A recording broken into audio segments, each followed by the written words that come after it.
in a webinar format through Zoom. The chair of the Planning and Zoning Commission is Jeff Pritchard. The co-host tonight for the webinar will be the planning staff, Deb Jones and Diane Glemboski. Also, Kara Hovland is also in attendance to record the meeting. Anybody speaking tonight should state their names prior to speaking. Applicants or consultants will be promoted to panelists and unmuted by the host when the application is up on the agenda. The applicants will be able to present and answer questions at that time and download any information. Applicants should state their names prior to speaking each time. Attendees of the webinar are the public and any non-panelists or non-applicants.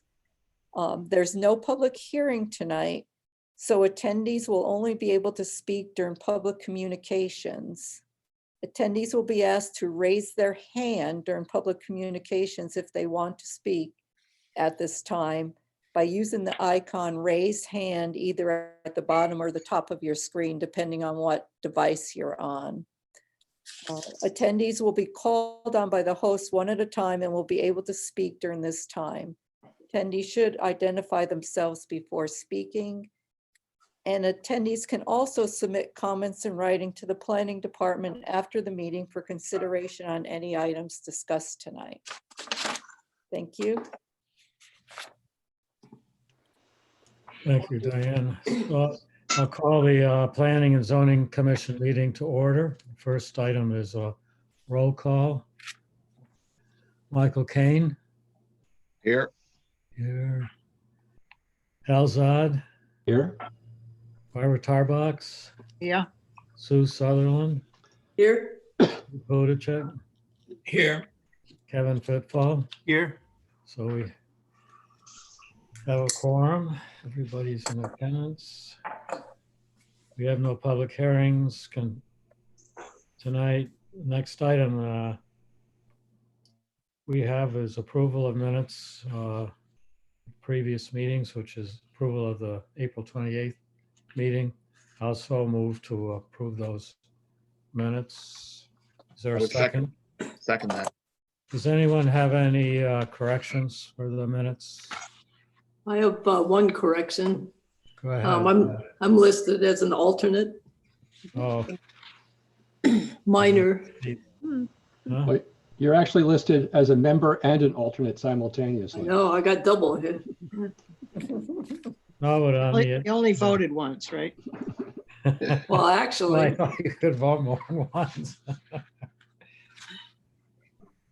Yeah, you're listed Not as if you're from Chicago. under roll call. You're listed as as a member, that's right, But but under the heading area, I guess should be updated. that's right. That's a permanent one. I guess we Should never be. picked that up before. I No, assume they, no, maybe it was pulling a fast one. huh? Yeah. Does anyone have any other corrections? I just had one minor item on page 2 under site plans. On the first line of the discussion, I think after Norm Thiebel's name, we should either indicate his address or who he represents. So 10 years from now, we'll know who it is or what is the person is involved. That's all I had. Are there any other corrections? Did we get a second on the motion, by the way? I second that. Oh, okay. Then if we have no other corrections or updates, I'll move to vote on the motion for approval of the minutes. All those in favor say aye. Aye. Aye. Aye. Aye. Any opposed? Any abstentions? Motion is carried unanimously. Next item is public communications. If anyone on the commission has any communications to identify, raise your hand. I see none. Does staff have any communications? Yes, I received an email today from Jim Furlong on behalf of the Groton Conservation Advocates. He had a couple of questions that he wanted to be read to you folks from two different members of Groton Conservation Advocates. So the first one is from Jim Furlong, 57 Fishtown Lane in Groton. And it reads, at present, I believe the town of Groton zoning regulations do not contain a provision for floating zones. Would the P&Z have to approve a general floating zone regulation before any specific floating zone application could be filed? Does the Office of Planning and Development Services favor the use of floating zones, and why, briefly? Where is the P&Z now in its consideration of floating zones? What's the next step? Is the town in danger of losing control of big projects if it approves this floating zone tool? Thank you. The second is from Eugenia Villagra, 76 Riverview Avenue. My question is based on John Reiner's response to Stephen Hudacek's question about the floating zone regulation, recording in the March 24th minutes. Stephen Hudacek asked why we would need a floating zone when we already have a special permit process. John Reiner responded that the floating zone is a better zoning tool than the special permit because it requires a master plan up front, and the town can require off-site improvements not available through the special permit process. What is a master plan? What is meant by off-site improvements? Thank you. I can forward this email to all of you tomorrow. Okay. And it's the intent for staff to provide a I think response? staff could certainly respond to those questions. If no one else sees any, has an objection to that, then why don't we have the staff respond to those questions? Does anyone in the public wish to give any input for tonight's meeting? If so, you can raise your hand.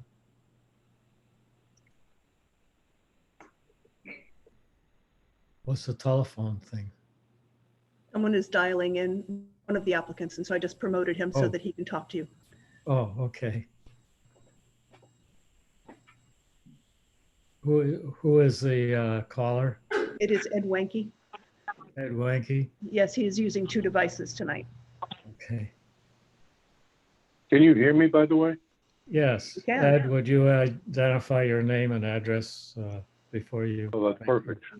Absolutely. Go ahead. For the record, my name is Edward Wenke, licensed professional engineer, 118 Tom Wheeler Road, North Stonington, Connecticut. And you wanted to make a statement? No, I'm I'm the engineer for the applicant. For the Yeah, I will just well, you don't have to. Promoting these folks. That's right. Okay. There you go. That's not a public communication. No, it is not. It's No, only- it's not, but I wanted to test my audio here. Oh, all right, it works. You're becoming, Yeah, if thank no one God. else, if no one else is in the public wishes to address the commission tonight, if that's it, then we'll move on. Can I ask Wait. one question? Yes. Just if I could ask that your communication with Furlong and Eugenia Villagra be forwarded to us as well. Yes, I'll do that tomorrow. Thank you kindly. Okay. So we have no special permits or subdivisions, so the next action item is the site plan, SIT 2005, proposed mixed-use building, dam on 3 Water Street in Mystic. If the applicant would like to begin his presentation. Absolutely. Again, my name is Ed Wenke, licensed professional engineer.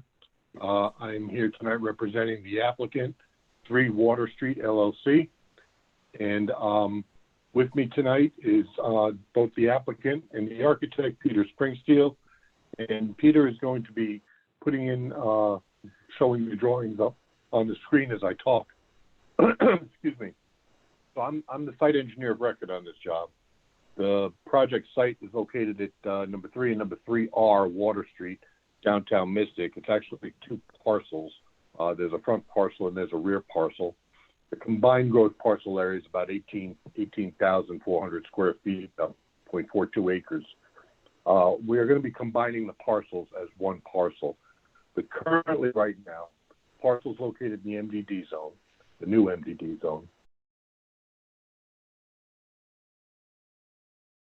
parcel.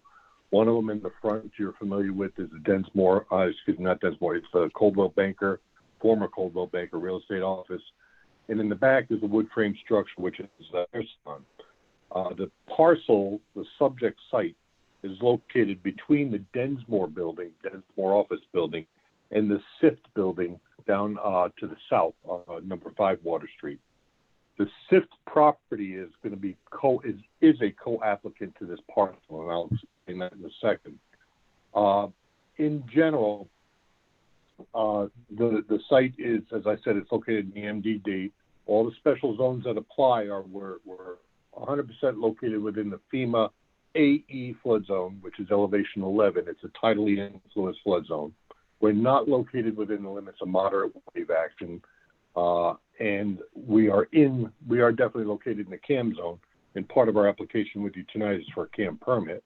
We're not located in water resource protection, and we're about 115 feet from the west edge of the Mystic River, the shoreline, and that puts us about 330 feet from the municipal boundary with the town of Stonington, who I understand has also reviewed this as part of the review process. The site has, to the north of us, as I said, number 1 Water Street, the adjacent property, is an existing wood frame commercial office. And to the south of us is the SIFT bakery with residential mixed use up above, the 3-story wood frame building. Across the street to the west, and that's across Water Street, is the bank and the parking lot. And to the east of us, between our site and the Mystic River, is the Steamboat Wharf parking lot, and of course the condominiums along the river. Is everybody following me okay? Am I clear on my audio? Okay, I'm assuming so. And Ed, this is Peter. Are you seeing the graphics? I'm seeing it. Yep, you're doing just fine. And you're moving the cursor around. I appreciate it. Thank you. All right. The site, just as a quick note, the site has a few easements going through it currently right now. There's a storm drainage easement that belongs to that's in favor of the state of Connecticut, that runs a very large storm arch culvert line straight through our site, running from Water Street all the way down to discharge to the Mystic River. Excuse me, that's one easement.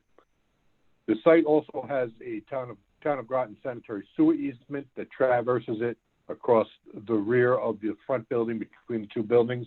That has an existing 8-inch sewer main, and that's a town main, and it runs all the way down behind Densmore and then down the alley by the green marble, down that little alleyway down there. That is all town of Groton sewer main. We're going to be tapping into that main. The easement that's on our site as part of the town of Groton is going to be abandoned down, and that's going to go away because that's no longer going to be a town main in that area. We also have some rights-of-way easements or rights-of-way in favor of Densmore. The Densmore building currently uses as a driveway between that building and our existing front building. If you're all familiar with the site, it has 2 driveways. That driveway running on the north side is on our property. Densmore has a right to use that driveway. It's a 12-foot wide driveway. They currently have the right to use it, so it's currently being used technically as a 2-way driveway. That's going to be changed as part of our new development, as part of our proposal here. Getting into the site soils, we did some extensive site investigations, subsurface investigations. We had soil borings done. The history of this site is that it's previously filled. It's actually way back in time. It was part of the Mystic River riverbank. But it's been previously filled, and we've got about 3 to 5 feet of fill material over the top of a pretty good thick layer of organic silts, which is pretty much the old river bottom, and that overlays on a shallow ledge. The ledge runs about 14 feet deep, towards our frontage, and then it drops off as it goes down to the river to the east, to about 22, 25 feet deep, so it slopes down. So we've got that looked at, and I'm going to talk about that in a second, but let me just continue on here. Site utilities, as I said, we have a Town of Groton Sanitary sewer available to us, which we're going to be connecting to. The WPCA has issued an email this week verifying they have adequate capacity to serve our proposed flows. We have municipal water, well, public water through Aquarian, which is on Water Street. We're going to be tapping into that to service our new building. The electric service is going to be underground by Eversource, and there's no natural gas service. As far as, okay, proposed development. Peter, could you turn to CO5, please? Unless you want to show them the color version. You want the color one? You show the color one for right now. That one? Yeah, that's well, no. I tell you what, go to CO5 if you would. Keep going Okay. down.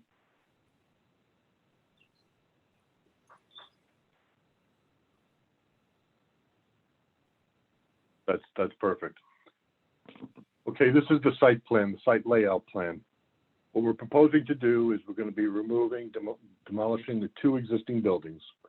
The existing site currently is about 87% impervious. It's all paved. The driveway along the north, as I said, is shared by Densmore, and that goes to a paved area behind their building. And then coming back around, we have the driveway that comes back out that's two-way. All the pavement's being stripped out, obviously. And what we're proposing to do is build a new building, which is going to be a 4-story building with an open parking garage down below. The open parking garage will be accessed from the east side. What we did was we rearranged the traffic circulation on this to make it as a positive traffic circulation, one way in only, coming across the sidewalk on the north side, and then looping around and coming out along, along the south side coming out. Thank you. The reason why we did this is I didn't want to have too many traffic movements happening across the pedestrian sidewalk, especially one such as Water Street. But it also, based on site constraints, it basically just kind of works out much better that way. You'll see diagonal parking, 45-degree parking along the east boundary, the rear of the property. As traffic comes in, it'll go into the garage down below. And we have 18 spaces down there. We have 5 spaces on the exterior along that east property line. The parking garage itself is below the floodplain elevation. But the parking garage has been designed as an open structure. It's semi-open, if you will. The parking garage will have a 4-foot-high concrete wall all the way around it. But then between the top of that 4-foot-high wall and the bottom of the steel structure of the first floor above, there's about a 4-foot-wide opening that will stay continuously open for both airflow and also for floodplain drainage. We've gone through this with DEP. We have a permanently opening, a 26-foot wide opening on the rear of the property, on the rear of the building. That's our entrance. That remains open. There'll be no garage door on that. So we've got flood waters that automatically enter into that. And then we're going to have flood vents on the side. So we basically comply with the foundation within a floodplain, within the floodplain. There'll be no equipment down below. Everything's been designed to keep everything critical above the design flood elevation. As I said, the base flood elevation in here is elevation 11. The design flood elevation, as you know, your regulations require a 12-inch freeboard. So the design flood is a foot above that. The design flood is 12. The lowest part of our structure on this building can't be any lower than elevation 12. We've achieved that. The building itself is going to be, the first floor of it is going to be the commercial area. That's going to be a retail area. Peter will talk about a little bit more in detail on that. But that'll be the commercial retail area on the first floor. That's going to be steel frame slab on grade. And then going above that to the second floor will also be a steel frame, only because we want to have as much open expanse on that first floor to have, we'll be able to move around tenant walls and such. But so the first floor and second floor on that'll be steel frame concrete slabs. The second floor walls, third floor, fourth floor will be wood framed. And the roof will be a flat mansard roof. And again, Peter can talk about the architectural on this in a second. We have a wraparound porch, which is going to be wrapping around from the Water Street side, the frontage, down the south side, and then it actually goes along the rear as part of a building overhang. The upper floors overhang that. So we basically have public walk around on three sides of the building. We've worked the ADA access out on this building, where we have an elevator shaft servicing all floors. That elevator shaft starts in the lower level basement.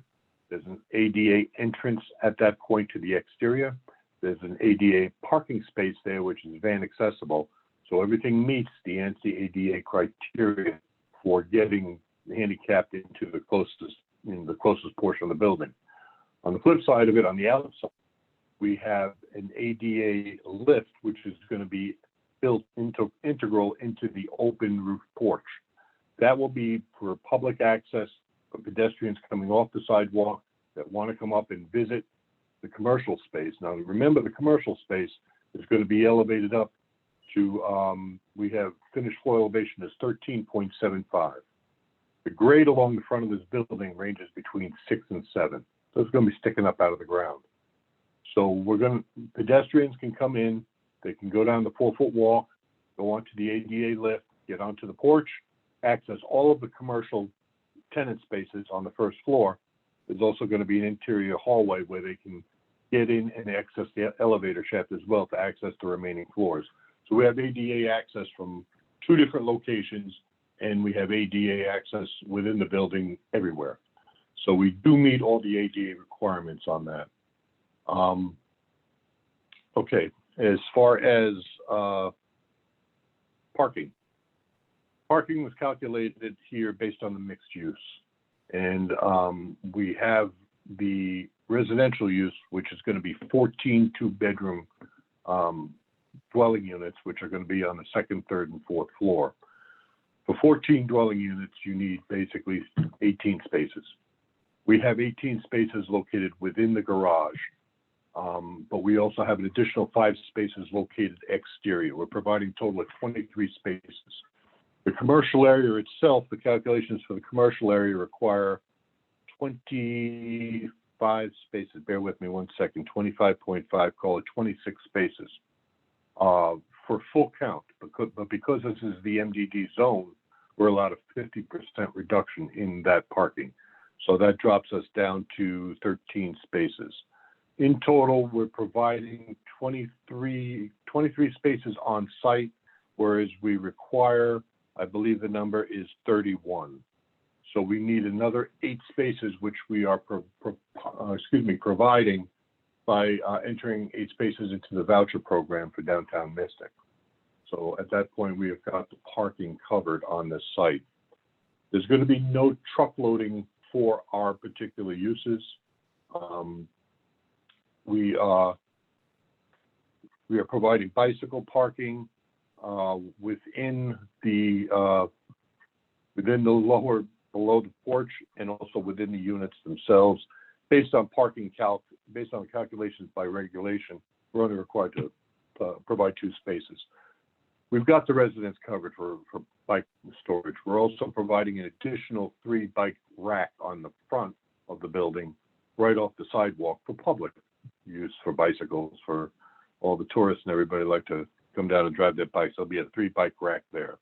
So we comply with the actual bicycle requirements.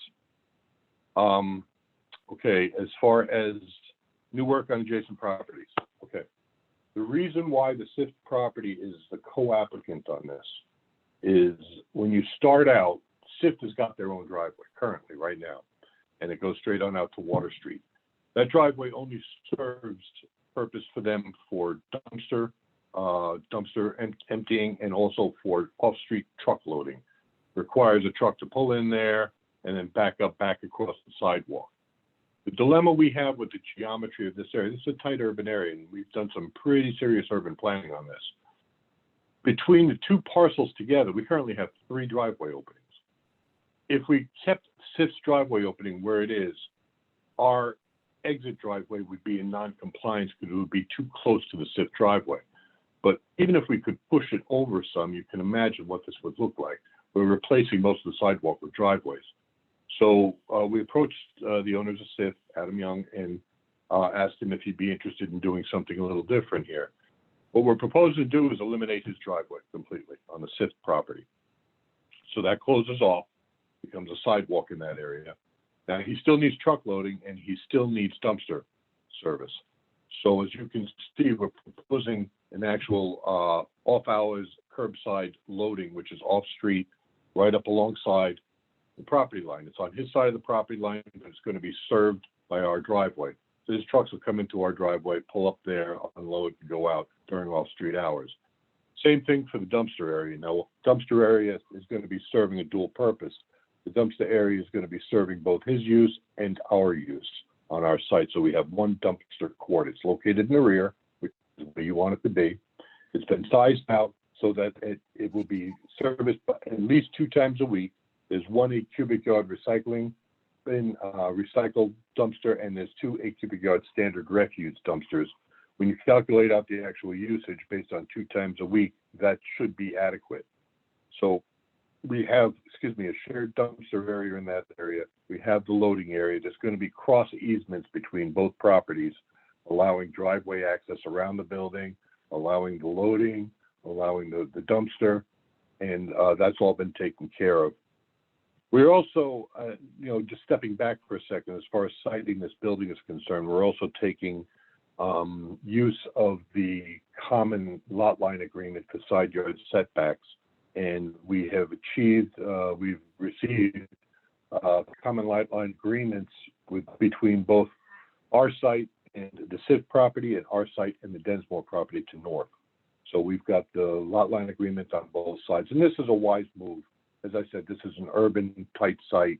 Most of the sites in downtown Mystic would really need this anyway if they were to be torn down and redeveloped. And nobody has the lot width here to do much of anything. So that's what we have for the site layout. The porch is fully open, as I said, all the way around. By the way, the porch provides a public vista of the Mystic River, which currently isn't there. So that's a good thing, but we'll talk about that in CAM in a second. We talked about utility connections, storm drainage. That's the next big item. Storm drainage down here, as you all know, this is a low-lying area. The back of our building right now, the back of our site currently is about elevation 2, with the low spot being elevation 1.75. And Peter, could you go back to the page just before the seal 4? Seal 4 would be good. Thank you, I appreciate that. You'll all look down in the lower right-hand corner of our site, you'll see a catch basin. See where it says protect existing catch basin inlet? That's the only drainage structure that drains this whole area. And that frame itself is at elevation 1.75. To give you an idea, your mean high water is basically elevation 1 in that area. So at high tide, that water is only 9 inches below that grade. At extreme high tide, moon tides, the water overflows that, and it tends to puddle. And you can see the puddle that I've outlined on here. And we've actually witnessed this with a high tide and a storm flow. That whole area actually puddles out. But this is tidal. This is what happens with the tide. But what also happens, and Peter, can you now go to my watershed maps, which I would like to see WHO2, all the way down. It's all the way towards the end. Yeah, WHO2, next one up, sheet 18. That next one, there you go. Okay, this is the watershed. Now this is just the watershed of our site. This is not Water Street, this is not the upland area, which I'll talk about in a second. This is just strictly the paved area of our site that drains into that catch basin. And as you can see, it's almost a full acre. And you can see the flows that go into that in the various storms. The premise behind what we're trying to do is we don't want to have to deal with high tide backing up into our building, into our parking garage, obviously. So we raised up our grades in the back by only about a foot and a half. And we've raised our garage elevation to elevation 4.5. That's, again, relative to NAVD datum. So it's 3.5 feet above mean high water, okay? All of our drainage structures that we put in there. Now, Peter, I'm going to ask you to go to CO8. Can you go to CO8? Which would be your sheet 12, I think. There you go. This is the drainage. You'll see that all our drainage structures here are all shallow trench drains. What we didn't want to do is we didn't want to have to deal with the water coming up and bubbling up through all our storm drainage during the tidal fluctuations. So we've set all our elevations out so that the water is pretty well contained within a pipe system during the lower flow storm events, but during all tidal events, including high tide. Now, we've got the situation where we've got the current flooding down at this catch basin on the lower side. What we did is we basically captured all of the storm drainage on our site, plus all of the storm drainage on number 1 Water Street, the Densmore property to the north, and about half of the storm drainage on the SIF property that currently drains. Everything drains into that catch basin. We're recapturing all that, and we're going to run that through our own storm drain system, and we're going to tie it into the actual DOT culvert, that big culvert I told you about before. That big culvert's a 65 by 40 inch arch culvert. Drains out, runs out about 100 and some odd feet back to the river. That whole drainage system, I went through extensive studies with this and had a lot of meetings with Noel Miller up at DOT, their drainage engineer, because he's totally familiar with this pipe. He actually crawled through it, so he knows everything about it. This pipe right here basically drains about 130 acres all the way up. And I've got the watershed map on here, which you can see. But bottom line is from Allen Street all the way down, the water goes through here. What that does is puts us at the bottom end of the reach of that drainage system. So in other words, we're about 100 and some odd feet from the point where it discharges versus where the whole watershed up above peaks out. That watershed peaks out, according to DOT, to Norm's calculations originally, about 48, 50 minutes it takes for that whole watershed to peak out and get to that manhole on our site. Our site peaks out at 5 minutes. In other words, all the water generated from our site during the peak flows leave our site and are already discharged to the Mystic River before we see anything coming from up above. So hydraulically, that arch culvert has adequate capacity to handle what we're trying to do. Norm had, we talked about it with him. We opened up the manhole with him. We looked at various things. He doesn't have an issue with us tying into that storm drain system. It only makes sense. There's not that many outfalls to the Mystic River to take the storm drainage from around here. And we know that that existing catch basin is really not going to do, it's not going to cut it. It doesn't cut it now. So by diverting our flows away from that catch basin, excuse me, we've reduced the flows to that catch basin by 68% overall. That's pretty substantial.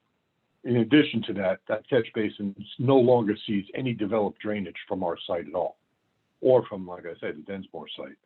So we're picking up our drainage and Densmore drainage and part of the SIF drainage, running it through our system. Norm Miller said no problem tying into his manhole, but we have to pre-treat it before it goes in, which is fine. We know we have to do that. So we have a pre-treatments on both sides of that manhole, one of which is to pick up a low point on Densmore's property, and the other one is to pick up the drainage on our side. We're proposing to put in storm scepters. They're 450i models. It's actually pretty small because the drainage area it's picking up is not that big. I've had the engineers from Storm Scepter who manufacture these run the hydraulics through here. I took their numbers and ran them through the whole system. Everything works. These are oil gross particle separators, and they have to be maintained on a regular basis. But they basically are sized to pick up the first flush of runoff to run through here and settle everything out, and then it's considered pre-treated before it actually ends up hitting that arch culvert going out. So I think we did a pretty substantial and pretty thorough, effective job of handling the storm drainage. We've also taken care of actually reducing a problem that's there right now, certainly not making it worse, but we're actually making it better because we're not putting anything else in that catch basin. Now, I can't sit here and tell you that during high tide, that catch basin won't surcharge again, but that would be tidal fluctuation of which we have no control over. So that's how we're handling the storm drainage. The parking garage has a trench drain running down the middle of it. That's not really seeing a whole lot of drainage, but it will see snow drip from cars parked in there. We need to drain it out somewhere. That all ties together again into our system, which goes through the storm scepter. Additionally, from that, as I told you before, we have a mansard roof. So we have interior roof drain scuppers. All that drainage is being picked up and tied into this system as well. We're also picking up the roof drainage on Densmore's building, which currently smashes to the ground across our property and just adds to the ponding problem down there. All of that's being picked up and tied back into our system. So nobody's going to be able to see the water anymore. The SIP driveway that we are eliminating currently has a catch basin that picks up their whole paved driveway and drains it into that catch basin system. That catch basin also picks up their roof drainage. We're eliminating their drainage in there. We are maintaining the roof drainage. That's going to stay. There's really not much we can do with that. And it's not really big. It's insignificant. There's no increases. It's just going to be part of the original flows that go into that catch basin. So that's what we have for storm drainage now. As I said, I've worked with DOT on this because they're going to be the tail that wags the dog on approval for drainage. And Norm Miller is on the same page with me on this all the way through. Excuse me. So moving on, as I said, we're in a CAM zone. Our CAM resources on this site basically are limited to 2 items we've identified. And that would be obviously the FEMA flood zone, coastal flood hazard area, and developed shorefront. Now, I've explained to you how we're mitigating the flood, the impacts to the coastal flood area portion of it. And by the way, even though this is it's tidally flood zoned, and any filling, as you know, you do not need to do compensatory storage for that if you're going to fill and raise the grades, which we are doing in towards the rear, as I told you before, about 18, 24 inches max. So we got a little bit of fill in that area. We're also excavating out inside the garage, which is an open free flooding structure. So at the end of the day, we actually have a little less, well, actually we have a net increase in flood storage volume on the site based on how we're doing this. So that should not be a problem at all. Buildings elevated above, we're all set on flood. And also, by the way, as part of the CAM review, this has gone up to DEP as a matter of normal protocol. This was reviewed by both Carol Szymanski from DEP for CAM issues, and also by Diana Ifkovic, which I always mispronounce her name, but she is their flood guru, and she went through the whole flood issues. At the end of the day, we are okay with DEP. We don't have any outstanding comments with them on this. So developed shorefront is basically, it's pretty obvious. The whole thing is developed shorefront. The site is not a water dependent use. We're not waterfront. And we really do not impact any other developed shorefront uses anywhere in that area. So our CAM report summarizes basically that we have no adverse impacts on the CAM resources. Note there's no wetlands, there's no DEP wetlands, tidal wetlands, there's no environmentally sensitive areas within the site or that the site affects. Obviously, we have our storm drain outlet to the Mystic River, but we are also pre-treating our storm drainage before we put it in there. So we've addressed that as well. And as I said before, we're also providing a vista to a public vista to the Mystic River shorefront, which actually turns out pretty nice going down towards the southeast. You've got about a 350-foot wide vista there that you can go down and look at the undeveloped portion of the Mystic River. It's actually pretty nice.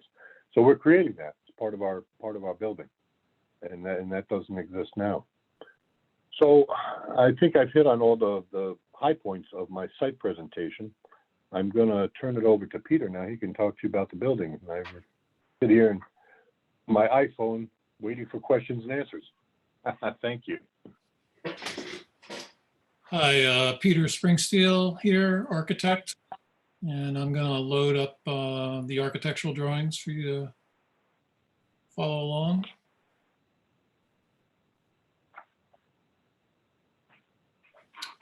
Okay, I'm going to start from the bottom and work my way up. Water Street is out here to the west. And this lower level is our parking garage. It's from the street side, it's depressed about 3-4 feet below the sidewalk grade here. And then it's at grade in the rear where you enter and exit. We have handicap access here to our elevator and from the van space right here. And then we have under the porch, we've created this space which can be storage for tenants, bicycles, kayaks, all that kind of stuff. And it's a fairly substantial space. So we feel like we got a little bonus there. This stairway here is leading you up to the porch on the first floor.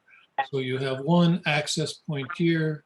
We do see people coming through here on foot a lot. So this will be a way for them to transition from the alleyway to our commercial spaces by going up these stairs, walking across the decks and the porch. And if I go to the next floor up, you'll see how that lays out.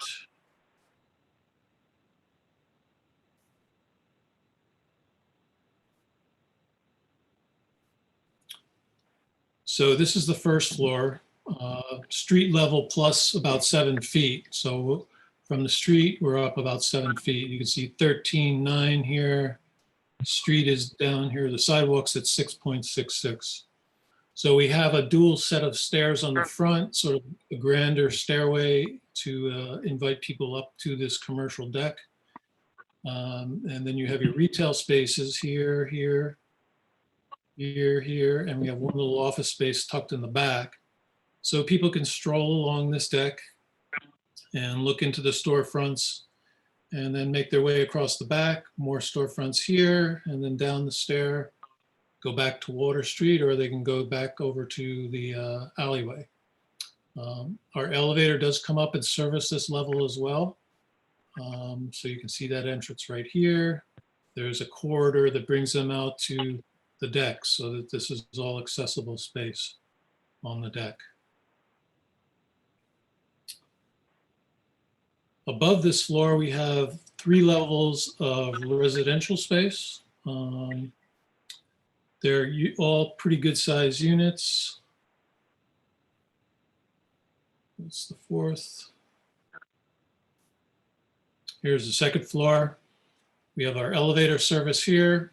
We have a stairway here. This stairway transits through the whole building from the 4th floor all the way down to the parking garage. Our second means of egress stairway is here, and this stairway transitions down to the covered porch at the 1st floor, and then you can go this way or this way to exit the building on that commercial level. On the 2nd floor, we have 1, 2, 3, 4, 5 units. They're pretty good sized units. There's really no micro units here. They're all 2 bedrooms, and they all have decent views. The 3rd floor is identical. Right there. And the 4th floor is a little different. There's only 4 units on the 4th floor. These are a little larger units. They've got the better views. So we've made them a little bit more luxurious. There's also a stairway that leads you up to the roof for servicing the rooftop equipment. There's a cupola that you can walk through to access the space without getting wet. We have our elevator overhead, our mechanical units all congregated towards the front. And then we have a screen fence that goes around the perimeter of the building here. Because of the height of this building, you don't really see what's going on the roof here from the street at any point. I did a graphic right here that gives you an idea of what's going on from the street in terms of your visuals of the rooftop units. So this being the sidewalk in front of our building, this is the edge of the roof right here. And then on the sidewalk across the street, you can see across here and you hit the edge of that. And really you're just maybe seeing the top of the screen here, but the mechanical equipment, the elevator overhead and the cupola are positioned well back so that you don't see those from the street, from the major views. I've also included a streetscape plan elevation here to give you a sense of the building heights as they relate to the existing buildings. And these are all to scale and they're spaced as they exist. This being the SIF building. This is Pizzetta here. And then this is the Densmore building right here. You can see our dual stairway leading you up to the commercial porch that wraps around the back. And our ADA lift is hidden behind this panel here. And there's a sidewalk that comes in here and you turn left. That brings you up onto the commercial porch here. And that's there for convenience so people don't have to walk down to the back.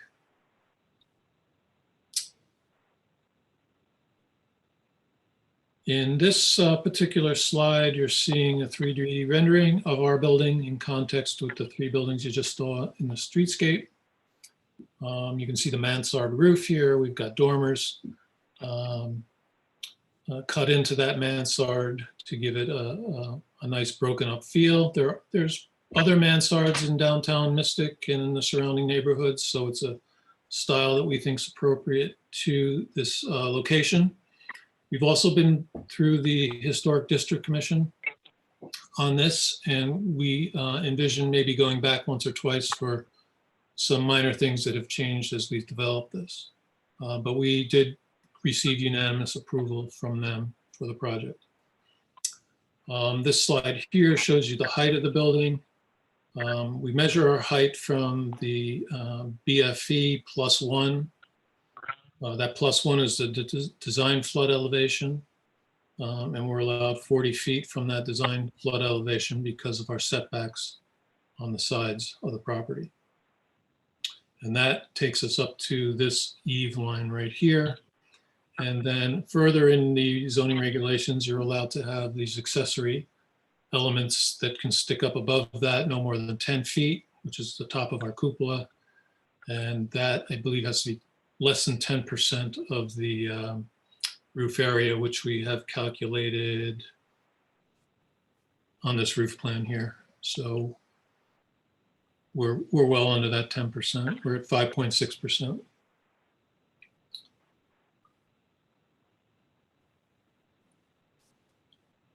And then this last slide, this gives you some elevation views of the 4 sides of the building. Again, this being the front.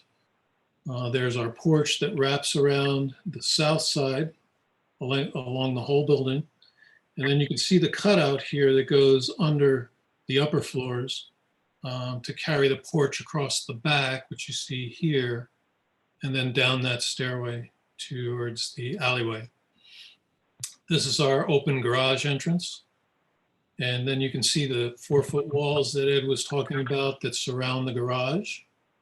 And we put some grillage in there to create some visual entrance and some separation, but yet create that open feeling. And those pretty much wrap around the base of the building, except in the front where we're closing off the view of the garage with solid panels.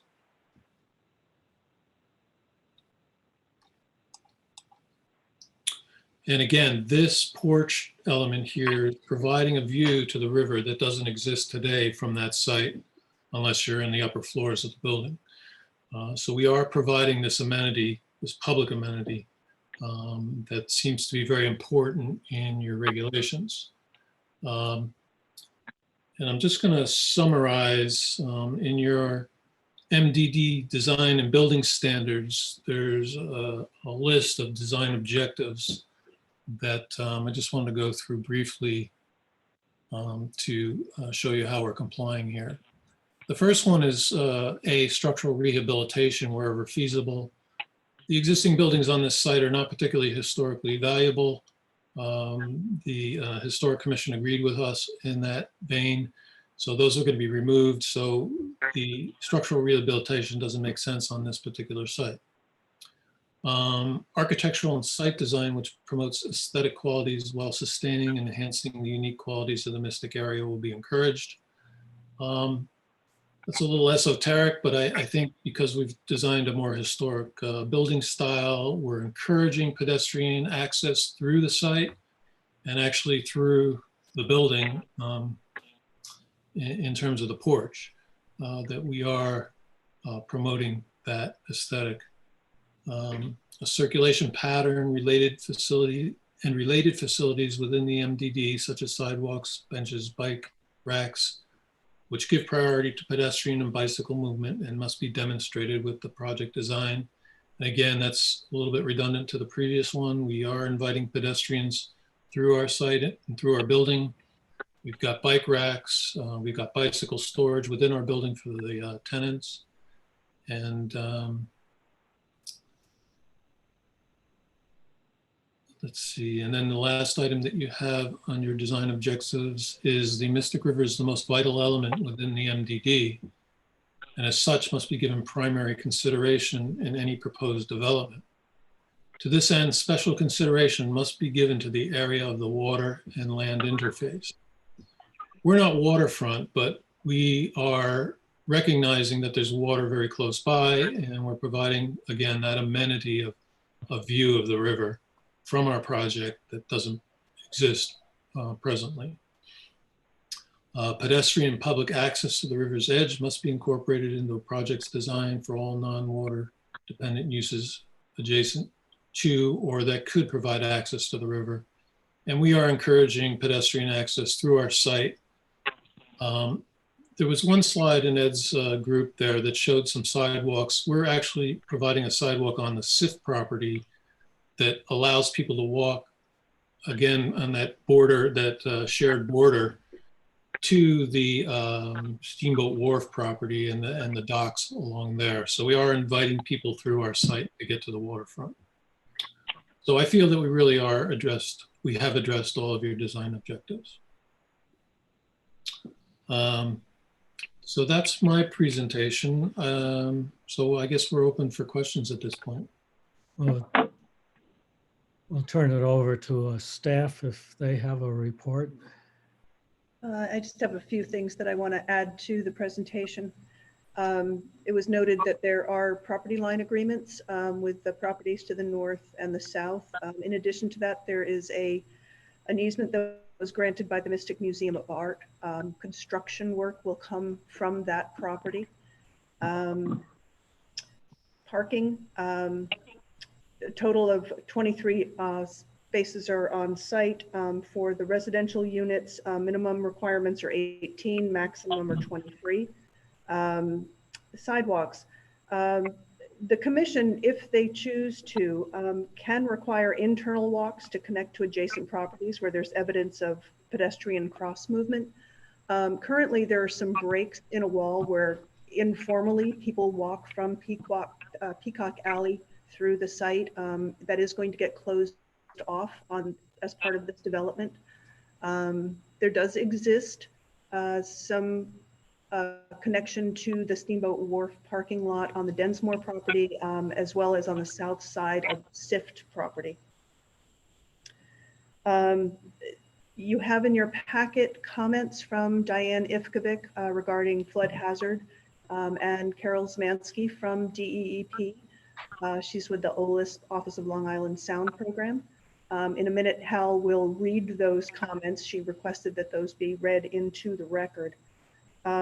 Also part of your packet is a template for construction management. This is a really tight site in a dense area. Managing the construction is really important, as we've learned from the construction at Central Hall. So they provided a template. Once the building goes through the building permit process, we will get a construction management plan that is specific to all of the activity that is going to take place here, and that'll be submitted prior to the start of work. So Hal. Could you read Carol's comments into the record, please?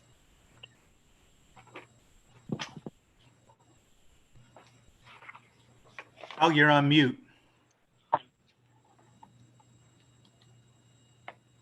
You are. There we go. There we go. Okay.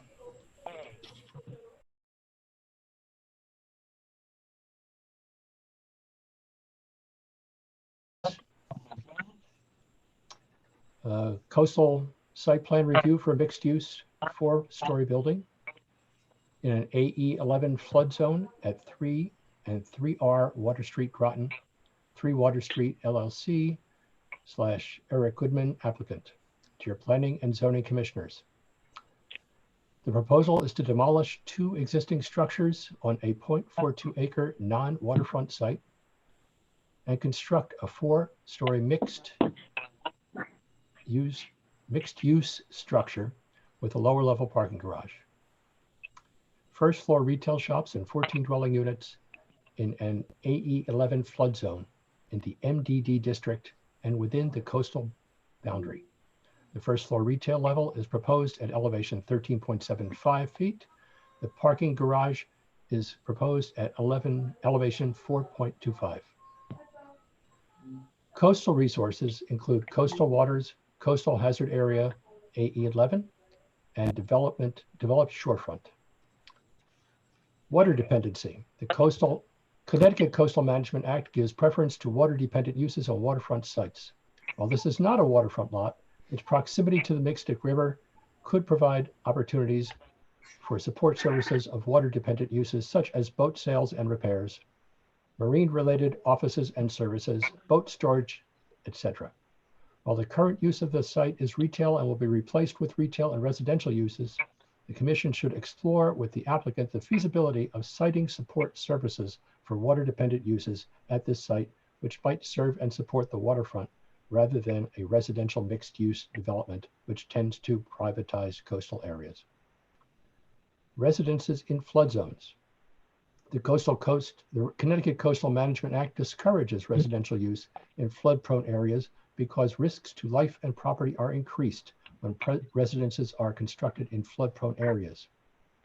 Additionally, first responders are placed in harm's way during flood event-related evacuations because residents choose to shelter in place at home rather than vacate the premises, which would more likely be the case if the site were developed with non-residential uses. Loss of flood storage capacity. The proposal includes a provision to add up to 24 inches of fill in the rear yard, currently at elevation 2 feet. This loss of flood storage capacity may adversely impact adjacent properties. The Commission and the applicant should also consider how sea level rise will affect the proposed development at the site. Stormwater management. The site is currently developed with impervious surfaces at 87%, and the proposal will have similar coverage. Section 6.4-7.8 to 7.8 of the Groton zoning regulations states that impervious surfaces cannot exceed 70% of total lot area. We recommend that proposed impervious coverage at this site be reduced to the maximum allowable coverage of 70% in order to accommodate one or more low impact development practices. Pervious pavers for parking areas and pedestrian walkways. Rain gardens to accept the roof drainage from downspouts. Curbless parking areas which allow stormwater to sheet flow to bioretention areas, and exploring other opportunities for on-site infiltration rather than directing stormwater to a catch basin. Additionally, the drainage from the parking garage must be pre-treated with an oil grit separator prior to discharge to the municipal sewer system. Visual access to the Mystic River. Section 3.3, Tac 2.b, 2d of the Groton zoning regulation states, any applicant for a site plan or special permit should demonstrate how the proposed site plan achieves the objective of provision of pedestrian access to the riverfront and preserves visual access to the river. If applicable, where feasible and appropriate, if the commission chooses to approve a new four-story mixed-use structure here with retail or residential uses, the commission may wish to consider working with the property owner to determine the feasibility of constructing a general public access viewing tower or an elevated viewing platform in the rear yard at this site to provide the public with visual access to the Mystic River. Conclusion, please feel free to contact us if you have any coastal related questions. Please read our comments into public record. Sincerely, Carol Zemansky, Environmental Analysis 2, LNWRD, Connecticut Deep. Thank you, Hal. Also in your packet is the engineer's response to this, to these comments, as well as his response to the initial comments from Diane Ivkovic. I just want to point out that the section that she cited regarding impervious surface is actually in the section for the Water Resource Protection District. This site is not located in that district, and so there is not a maximum amount of impervious surface that needs to be held. Thank you. Do you have anything else, Deb? No, that's all. I can answer questions as they come up. All right, and we'll open it up to the commission for questions. I'll start with you, Mike Kane. All right. Okay. So let me just go through these.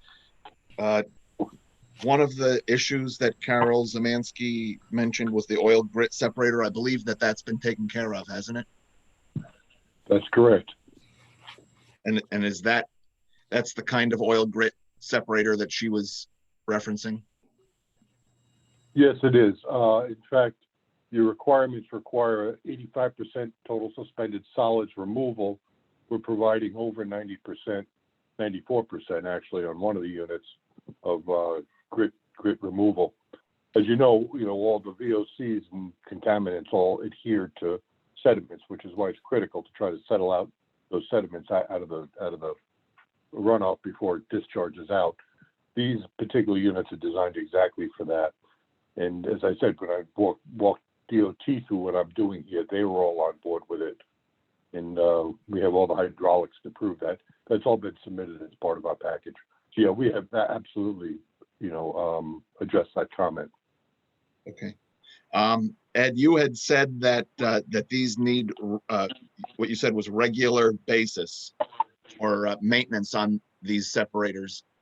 What kind of a schedule is that, and who will be accounting for it?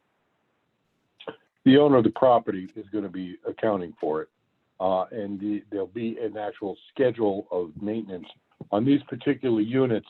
You normally maintain them twice a year, usually right after the wet season. But on these particular units, we may do it probably 3 times a year, but you're certainly going to be inspecting them after major storms and certainly after any flood events. And is that someone that the owner will contract with? Yes, that's correct. It's basically they hire a catch basin cleaning crew, the catch basin vacuums, and they go in, they check it out, make sure all the parts are still working, they're all still assembled, fix whatever needs to be done, and they suck out and remove all of the sediment that's contained within there and any debris that's contained within there. Okay. How does a truck? I got to read this here. I appreciate how you've worked to integrate the properties together and cooperating between the neighbors. It seems like it's making for a better project. But how does a truck back into the space that is now being made for SIFT for their truck deliveries and garbage pickup? It seems like it's going in the wrong direction. No, absolutely it's not. It's going in the right direction. If you look on the site plan, the northern driveway is the entrance driveway. That's the one between. Yeah, I can see where it would be able to. Well, how would it back in? What is it going to do? Or turn around? Back in. It does not turn around either. It drives straight through. The truck, the dumpster trucks are front loading. No, I realize. I'm just. And then deliveries, the same thing? Deliveries are gonna be the same thing. They're gonna come in, they're gonna pull curbside in that little bump out that we've got on the south side of our south driveway. And when they're done loading at curbside, there's no truck loading at docks. It's a curbside delivery, as it is now with SIFT. And then they pull back out, going in the same direction. There's no maneuverability in terms of turnarounds, in terms of 3-point maneuvers, none of that. Okay, that was my Uh, concern. And then you one thing talked to keep about in the mind, town too- sewer being eliminated? Well, the town sewer easement, across our property is no longer needed. Because the only reason why it's there now is because we have 2 buildings on the 2 sites, 3 and 3R Water Street. And when you tie in 2 separate principal buildings into a single line, that line has to become a municipal line. And therefore, the line that collects those 2 buildings that runs up in our backyard right now is a town main because it picks up 2 buildings. Now it's only going to pick up 1 building. 1 building is a private sanitary connection. We're going to tie that into the existing 8-inch main just outside the north wall of our building. And then as it enters into the Densmore property, which is the existing pipe, that's going to stay. That's still a public main, so the easement on their property is still going to stay. It just it's no longer needed on our site, but it's no longer a public main on our site. Okay. Where is trash storage for the units? How are they getting rid of their trash and recycles? It's all going to be in that combined enclosure that I show on the SIFT property. So people in this new building are going to be walking from the 4th floor down with their garbage to that? Yeah, same as the commercial tenants are going to be doing the same. They're going to be bringing the garbage down manually to those dumpsters, just as any other building would. There's no trash chutes or anything else, if that's what you're getting at. No, that's what I'm just wondering how convenient that is, especially in the wintertime or if it's bad weather.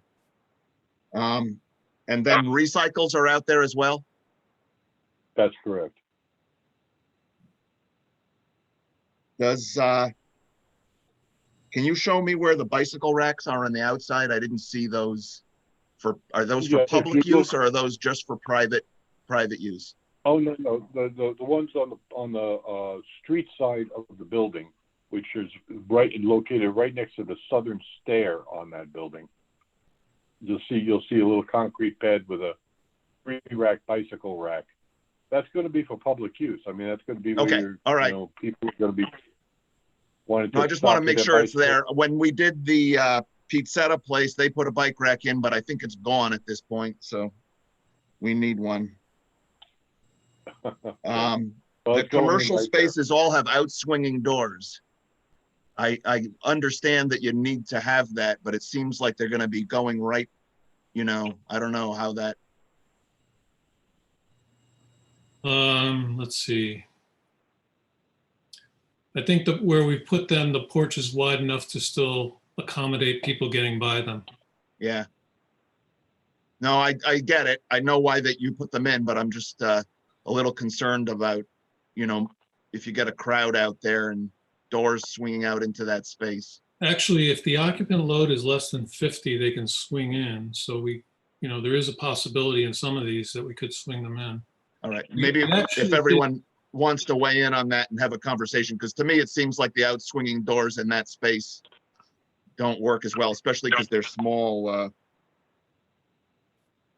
I'm getting to the end here. Hang on. I was writing notes as I was going, and some of them I got answered.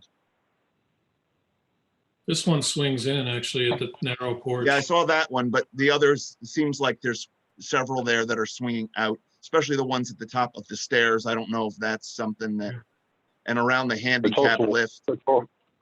Yeah, that's also a wider deck. Yeah.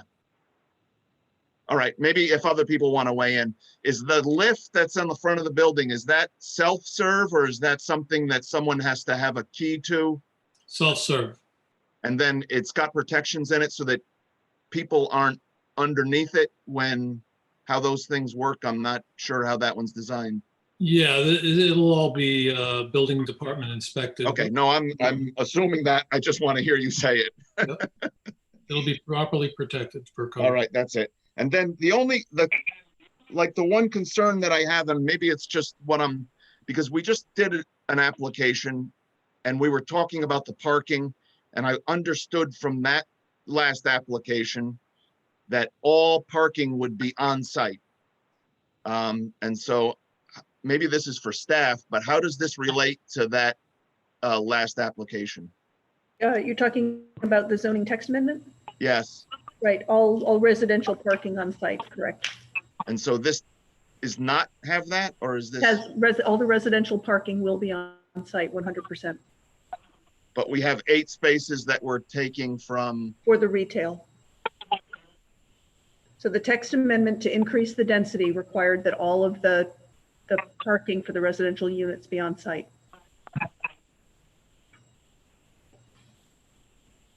Okay. I guess those are all of my questions. Okay. Hal, Zod, you have any questions or comments? Yeah, I'll get into the weeds here a bit. With respect to the porch, and I kind of get into this because we made a lot of mentions about this being this public access and people strolling around it. So if we want this to be public access, I get to look at this as if it's a sidewalk. And it's not a generous one. So when we talk about people strolling around, I have a little concern that it turns the corner, and between the columns and the building, it looks like it's less than 4 feet. So nobody's strolling through something that's less than 4 feet. Oh, it's wider than that. No, maybe it's just 4 feet, but that's not strolling territory. I can't imagine turning a corner and walking with somebody single file to make it through to where it's 6 feet. It's just not very big there. I know it. Yeah, and there's a reason for that, obviously, Hal. Oh, I can see the driveway there. I see you. And I want to commend you for managing to get 10 pounds of stuff in a 5-pound box here. I mean, this was really impressive. And this might be just a place where the solution to it would complicate the structure. Just means that the outside of the porch can only be where the outside of the porch is. The inside of the porch for the first 30 feet could be farther in. Just complicates the structure a bit. Yeah. But it's under 4 feet. It's just not. It's not a continuous sidewalk around there. It just makes for a barely adequate exit passage. So if we want to encourage people, and I think you'd want to encourage people trying to get to these stores and look in windows, which is tough enough to get people to go upstairs to walk down the hallway, even tougher to get them to turn a corner and go down a 3-foot 10-inch space. I'd say it's kind of not working. Yeah, at best you get down to the 6 feet, which isn't, or it's only about 6 feet. You say 7'5" to the outside, but it's 6 foot clear, maybe not even that. So these aren't generous anywhere. They're just kind of as little as they could be. So I would say that first section there, that inside wall just needs to come in some to allow that to be a little bit bigger. You already did, I'm not looking at the right drawing right now, but you did an in-swing door, I understand that. But for the others, it was mentioned about the out-swinging doors. This is also just being, getting a little carried away with trying to preserve every inch of space, is that if you're out-swinging a door into a 6-foot confined space, it's tough to get out of the way of it. Is that the way out of it is just to inset the door a couple feet, 1 foot, 18 inches, something. But I can't see we wouldn't have out-swinging doors. I don't think downtown Mystic, we have any out-swinging doors that open directly into the sidewalk. Aren't they 100%? They're usually in swing, or they're in insets, I think. They're inset, that's right. And I think that's just appropriate here. That you don't have to change any framing, you just kind of add a little bit into your outside skin a bit. I think you raise a good point, and this is something that Peter and I had discussed when we designed the building. Unfortunately, due to the building code requirements, that's why the doors ended up swinging out. But my suggestion at this point is if we do know that the occupant capacity inside that can be limited to 50, why don't we just limit the occupant capacity to 50 and move all the doors to in-swinging and require that of all the leasees of the spaces? Then that eliminates that kind of jargon or jumble or whatever you're going to call it, people potentially walking into doors. I would be fine with doing that and requiring that anyone leasing the space keep their occupancy to that level. Would you state your name and address, please? Eric, that was for you. Oh, I'm sorry. Eric Goodman, 9 Roland Street, Mystic, Connecticut. I'm the owner. Or the applicant? Okay. Applicant, owner. Yeah. No, I think because we have to record the names of everybody that speaks. That sounds fine to me. I think my experience with it, I know if Peter will chime in on this, is that you can't just put up a sign and have the tenant do it. The space itself must only be able to handle 50 people. So the math has to work, Right. not the desires of whoever's in there. So when I delineate the space, I can delineate the sort of the back area as the storage area, and I can use a different occupant load for that as opposed to the actual mercantile floor, Right. and get them to 50 probably. You probably could do that. Of course, it takes away some of the flexibility of being Yeah. able to conjoin some of these spaces, which I would think you'd want to do. And for lack of just in setting the door 18 inches, I think that might be the cheaper, easier thing to do. And then you wouldn't have to worry about it. You could go ahead and conjoin these any way you'd like. Is an 18-inch inset a code requirement? I'm sorry, I'm trying to understand, like, is that the desire to widen the porch, or is that something that we need to adhere to?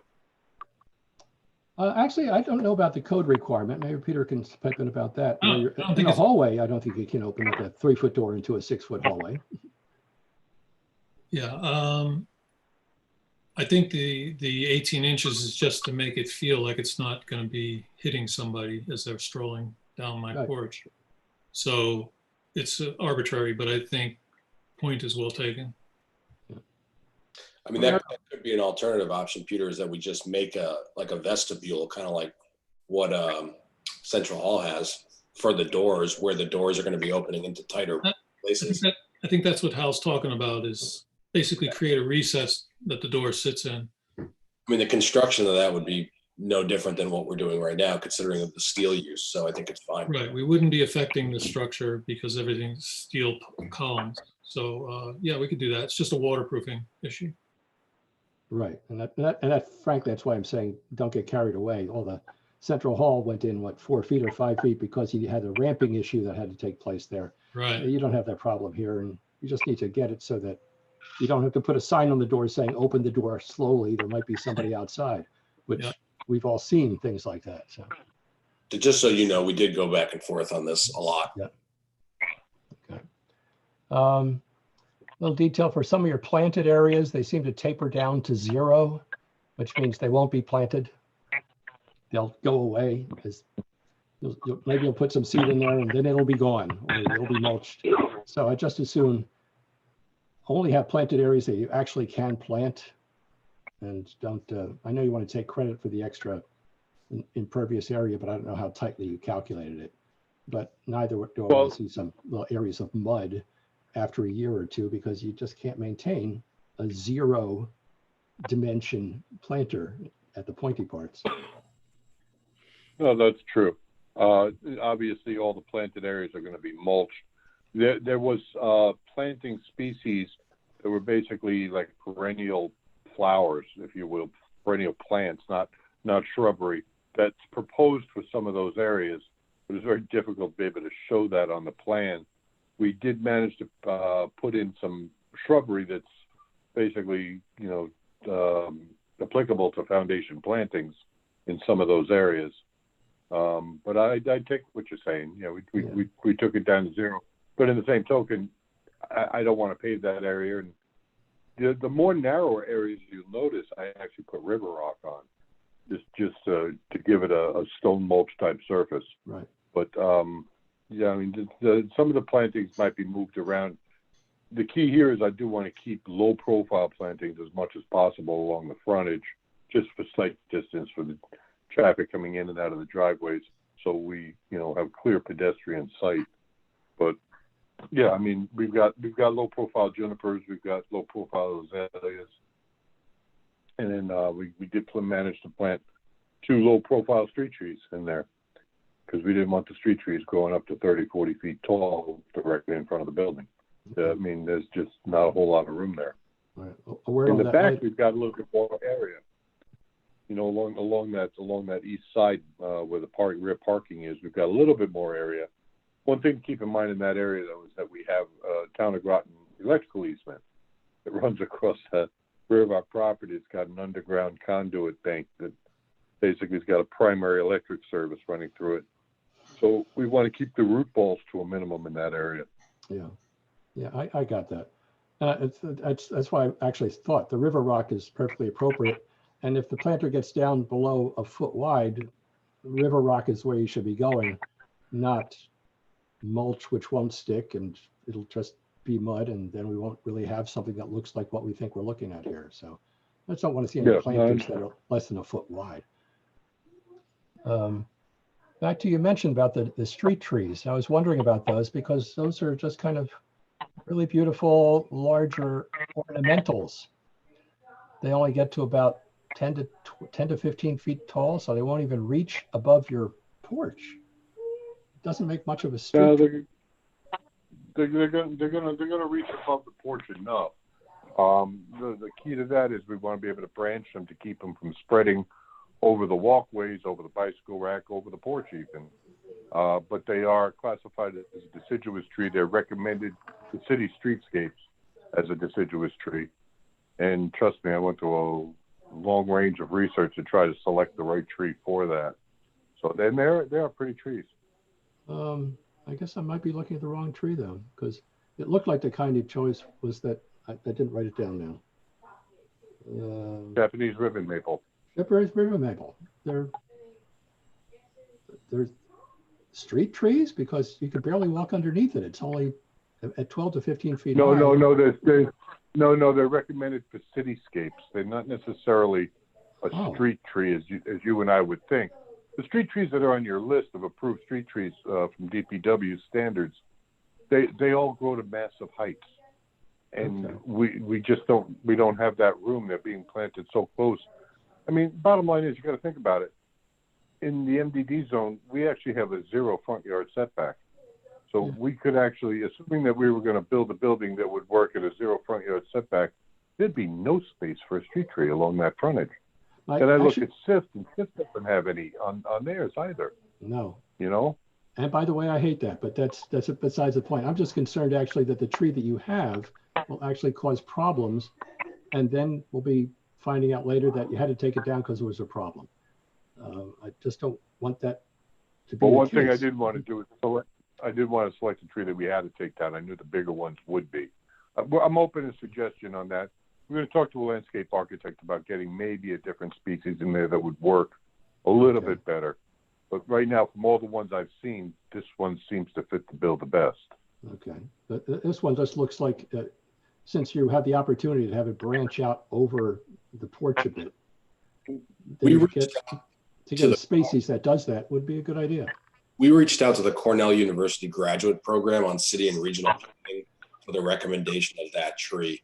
The landscape design also came in combination from someone that I know, as well as the Connecticut Horticultural Society. So this wasn't just done by a lay person, but believe me, it was something that we went back and forth in at least a half a dozen phone conversations and conference calls regarding. You know, because the tree is a beautiful tree. I mean, I understand that. It's a gorgeous tree and anybody would be happy to have it. I'm just wondering about where you put it. It just seems so odd to me. So just had that kept in mind, that the branching structure of this thing in the exact location that you're talking about. Anywhere on the property, different story, but you have these couple particular places, and I think you might end up with something that the branching structure is going to be something that's in the way of the sidewalk and growing into the porch and kind of not what we want. And then you'll have something you want to take down and we won't have what we thought we were getting. So well, my first choice was a plastic tree. Okay, that wasn't going to work either, but good plan. Yeah. Mention about for the trash pickup. And so I see the 3 bins here, but something kind of got tossed aside was recycling. The rest of us have separate bins for recycling, but there's only 3. How does that work here? There's The one- recycling bin is shared, as I said before, and the site plans show it. Oh, It's a shared recycling bin. Got it. They're I see. 8 cubic yards apiece. I got it. And in fact, we can actually go to 10 cubic yards apiece if we had to. Okay. But 8 cubic yards apiece based on the calcs show that they work. No, I'm sorry. I didn't realize it said recycling on there. So you got that. No, no covered. problem. Let's see what else we have. And other than that, I mean, we're going to get a lot of heartache for people who look at the building being awfully large, but I think you did a great job of breaking down the size of everything. What else do we have here? Just a heads up, you had a street light. I'm sorry, gang, this is my thing, is that you had a street light, or the lights that you had for the property on here. Just noted that it only works if you use a clear plastic. I noticed that particular light could come with any number of plastic. If you put frosted plastic on it, then it isn't going to be full cutoff. So just make sure it becomes clear plastic and great light. Okay. Right. We did submit an alternate, an updated version of that. I'm assuming that's what you're looking at. I think that's what I'm looking at. And that fixture can work if in fact you pick just the clear lens. It comes with a couple other lenses, then suddenly the glare kind of kicks up in the fixture. So just make it clear and it's perfect. And I think, oh, and for the, it was mentioned about the connection back at the northeast corner of the building by the back stair, especially if you're encouraging people to walk around here and then keep walking. And I'd be all in favor. Oh, did I understand that the walk-through gap, somebody mentioned that walk-through gap in the back parking lot is going to go away? Is that true? Yeah, it is. Let me explain what's going on with that. There's currently the separation between our paved parking area and the Steamboat Wharf parking area separated by a big timber rail. There's 2 gaps. One of them occurs on our property. The other one occurs on Densmore's property.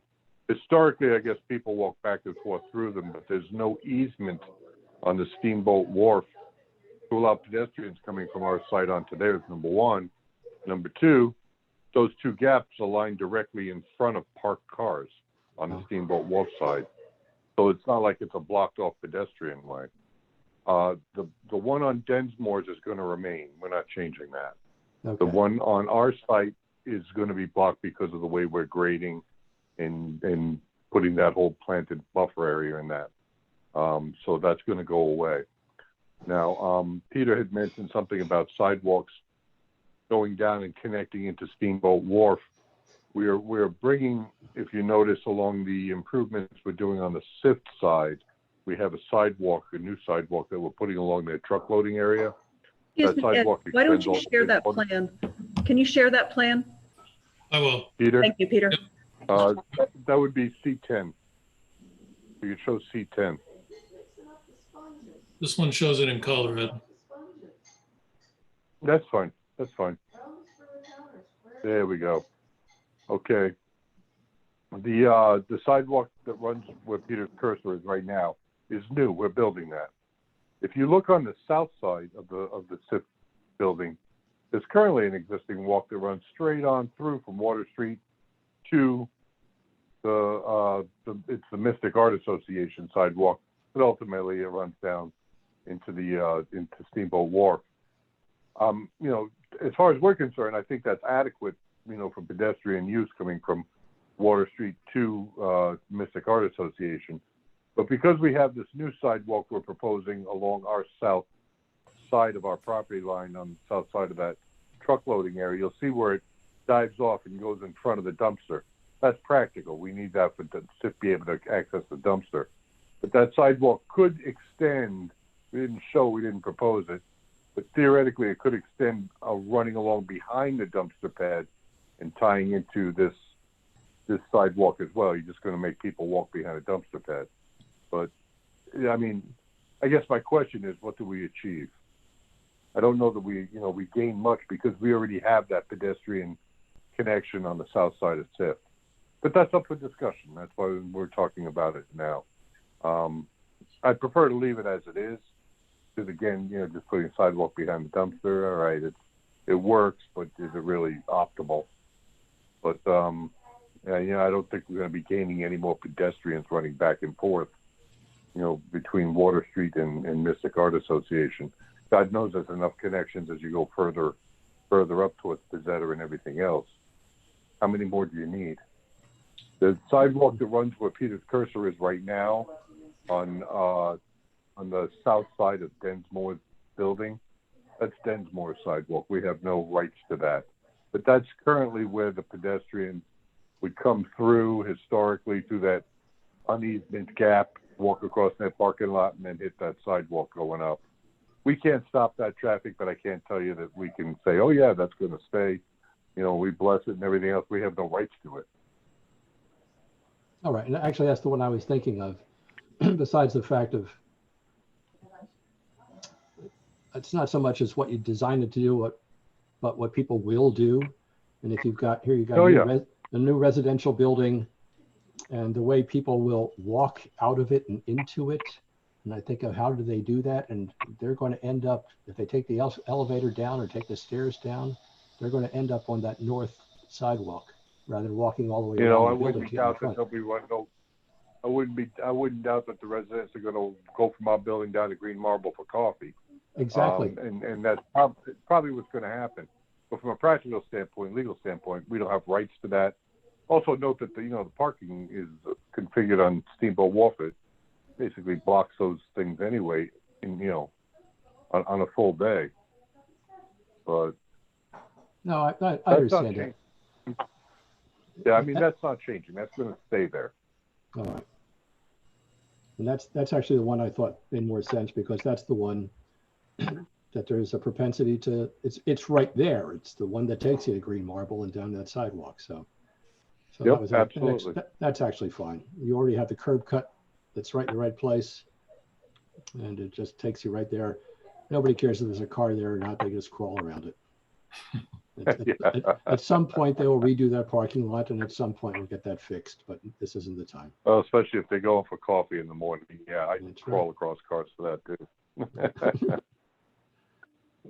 And I think that's all I have. Let me just check here.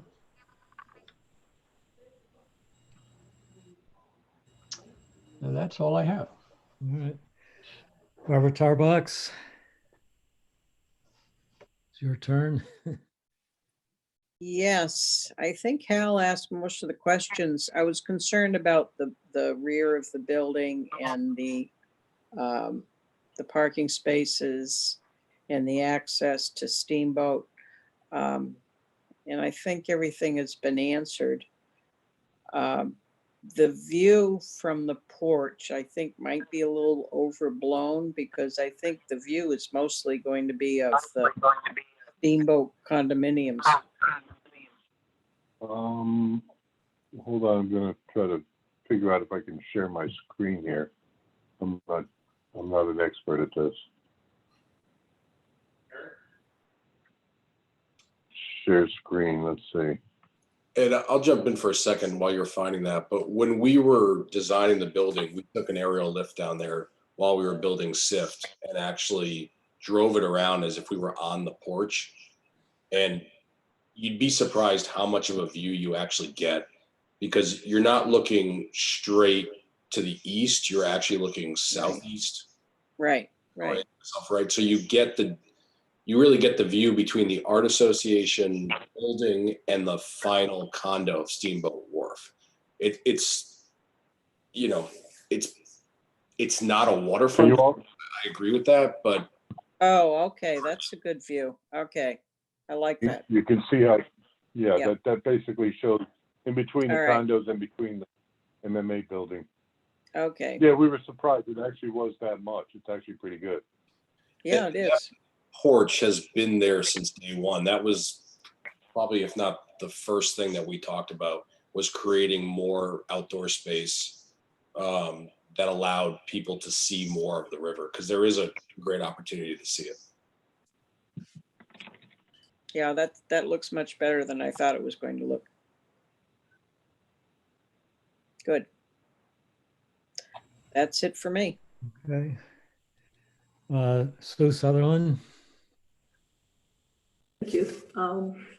I think some of my main concerns are really with the design and scale of the building.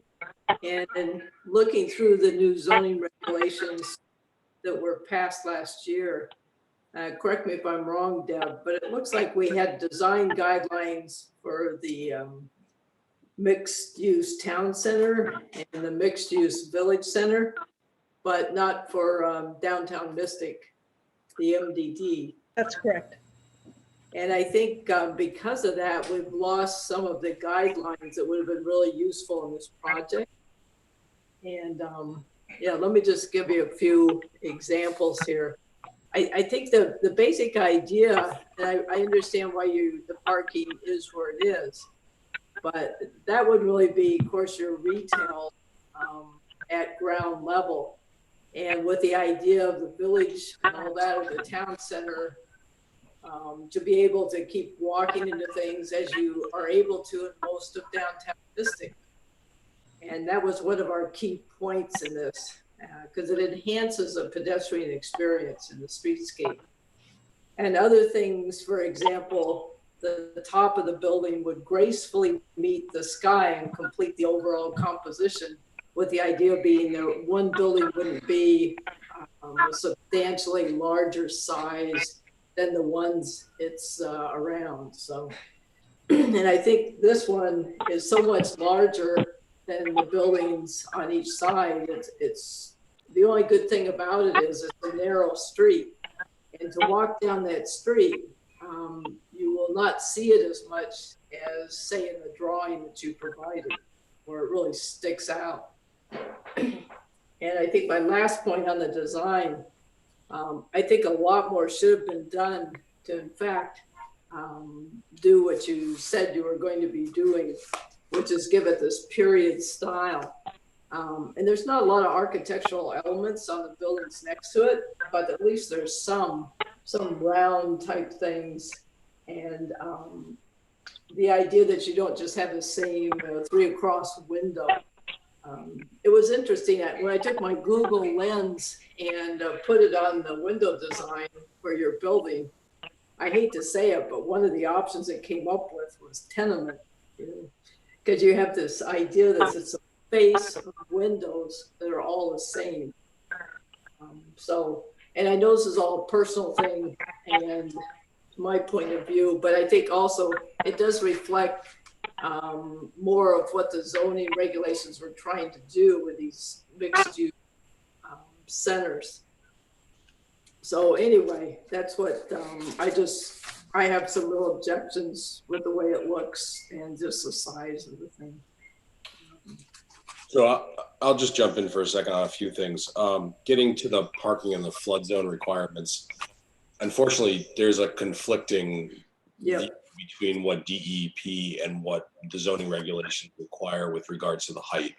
If it was not the current regulations, looking back many years, we could have built at flood level. Now we're required to do different things.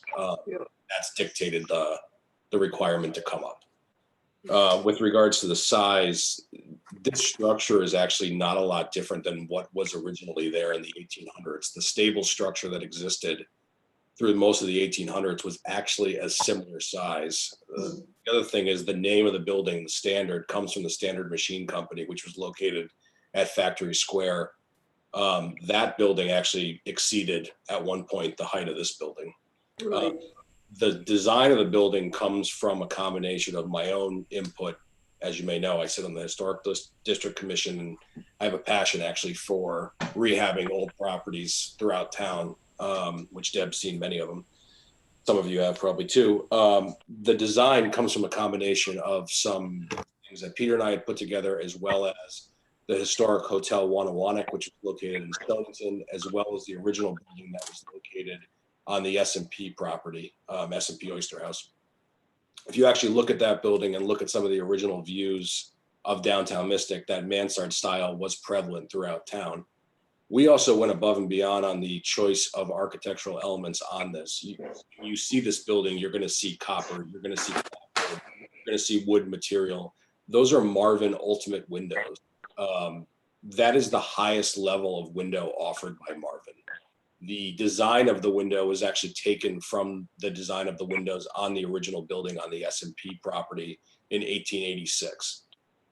We went into great depths for a year prior to even coming to the town with this proposal to find a design and find something that we thought fit the town. As you may or may or know, I guess now, I live on Roland Street, so I care about downtown Mystic. I did what I could to create a property that I thought was going to be a landmark in town, and I understand what you're saying, and I respect it, but I hope you understand the time and the effort that went into trying to find details that were creative and things that aren't done anymore. And that's something that we are producing on this building. Well, I think it might be helpful for at least to consider having some similar design guidelines for the Mystic area that we have for the other ones, because I think that was the intent. Make these walkable communities and all that good stuff. Ground level, but I appreciate why you can't do that. I understand that very well. So, okay. Another thing, just a question, and I'm sorry, Hal, when you were talking about the trees, I didn't catch which species you were talking about. Was it the Japanese maple? Or? Japanese maple. Okay, because on the drawings here, it was also talked about a red maple. I'm sorry, talked about a what? Sorry, a red maple. We have a red maple being planted in the back where we have the room. Okay, I just wasn't sure if that was the front or the back. I couldn't tell from this. So, okay, good. That answered that question. And the last thing I had, I know when you did the some of the analysis, the floods and all, you only went to a 100-year storm event. And the numbers look like they were scaling up in sync and all that. But if you were to ramp that up to a 250-year event, would you see the same pattern? Would I see the same one? I'm sorry. Okay, for example, on your watershed conditions and runoff analysis. Right. Yeah, we got everything up to a 100-year storm. I know, but you know, it was only 10 years ago we had a 500-year storm here. So no, that was actually two back-to-back 100-year storms in a 24-hour period. That was 5 years ago when that happened. 500-year storm would put the flood surges approximately 3 feet higher than your base flood elevation of 11. So your base flood elevation would actually increase to elevation 14 or thereabouts. But you know, let's face it, if you have that kind of storm event, and that's basically hurricane type storm, the entire downtown is underwater. The hydraulics don't mean a thing at that point. Even a 100-year storm, everything's underwater. That's elevation 14. well, I guess then there's a question for Deb.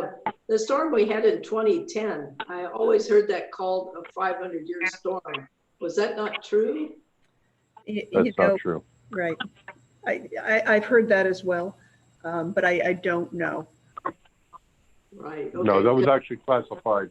That was 2 days of approximately 8-inch 24-hour runoff, 2 days back to back. That's the equivalent of 200-year storms, storm event only in terms of rain intensity.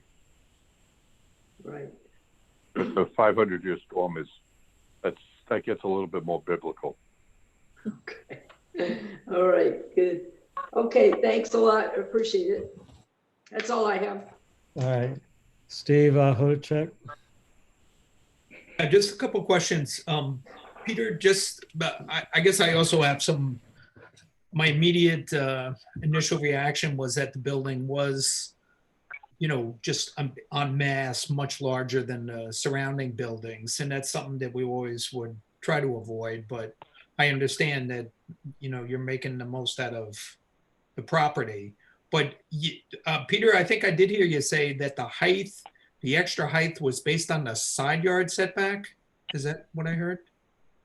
Yeah, I think the base height allowed on this property is 35 feet from DFE, but then you're given a bonus of 1 foot, I believe, for every foot beyond the setback, the side yard setback.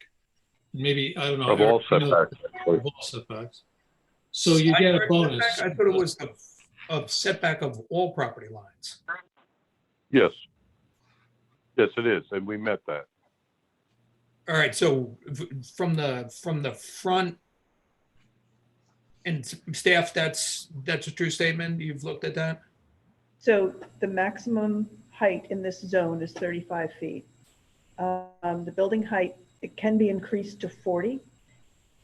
Any building exceeding 35 feet in height must be set back from its front, side, and rear building setback lines with an additional 1 foot for each foot in height over 35 feet. So it's 5 foot back from what it was normally, from where the normal setback line would be. That's correct. Okay. Keeping in mind that we have the 0 lot line agreements on the Right. north and south side yards, that effectively starts us at 0 on both those sides. The front yard starts at 0. That's the minimum front yard in that zone. So we added 5 feet to each one of those. So we're holding a minimum 5 foot setback on all sides. And of course, 5 foot plus the All rear right. setback. I guess that's why why it doesn't appear different, because you're starting at 0. Okay. Yeah, it's a little confusing. It took me a while to get the math straight on that too. All right. Don't forget too, at the tightest points were 12 and 13 feet. Is that correct, Ed? From the, Yeah, something on the side yards. Okay. We're Yeah, currently mostly holding, from the we're front. currently holding 8 feet from the front. Technically, we only have to hold 5 with this height increase on the building. So we've exceeded what we need to provide on that. And on the 2 side yards, we can theoretically go to 5 feet off side yard line. We're actually only going 12 feet and change off of each side yard. And the rear yard is fine. We Yep. meet that no problem. Okay. I guess on page C9, it appears that those are the pilings you're going to have. Yep, we're doing pilings. Yeah, nobody asked me about that. That's why I'm Yes, asking. we are doing piling. I'm Yeah, going to try so- to share my screen here again if I can. Yeah, or How do I just, do this? but my question is related to, it appears to be a lot of them. I guess on C7, I mean, just a. Yeah, rough- there's going to be a number of them. Understand, when everybody says piles, and we've had this, question from Mr. Densmore next door. Everybody's worried, we're going to be banging piles and bang, bang, bang, and that's true under normal circumstances. What we're doing with these is we're actually advancing helical piles. So they're, if you're familiar with those, they look like big screws, and they screw into the ground and they bite into the rock, and that's where you get your bearing from. So yes, while there's quite a few of them in there because it needs to be based on the size of the building and the load paths, these things basically go in, and the beauty behind them too is that they go in short sections. So a smaller machine is used. These things are actually developed for putting piles into existing buildings where you got to get into a basement to drop them in.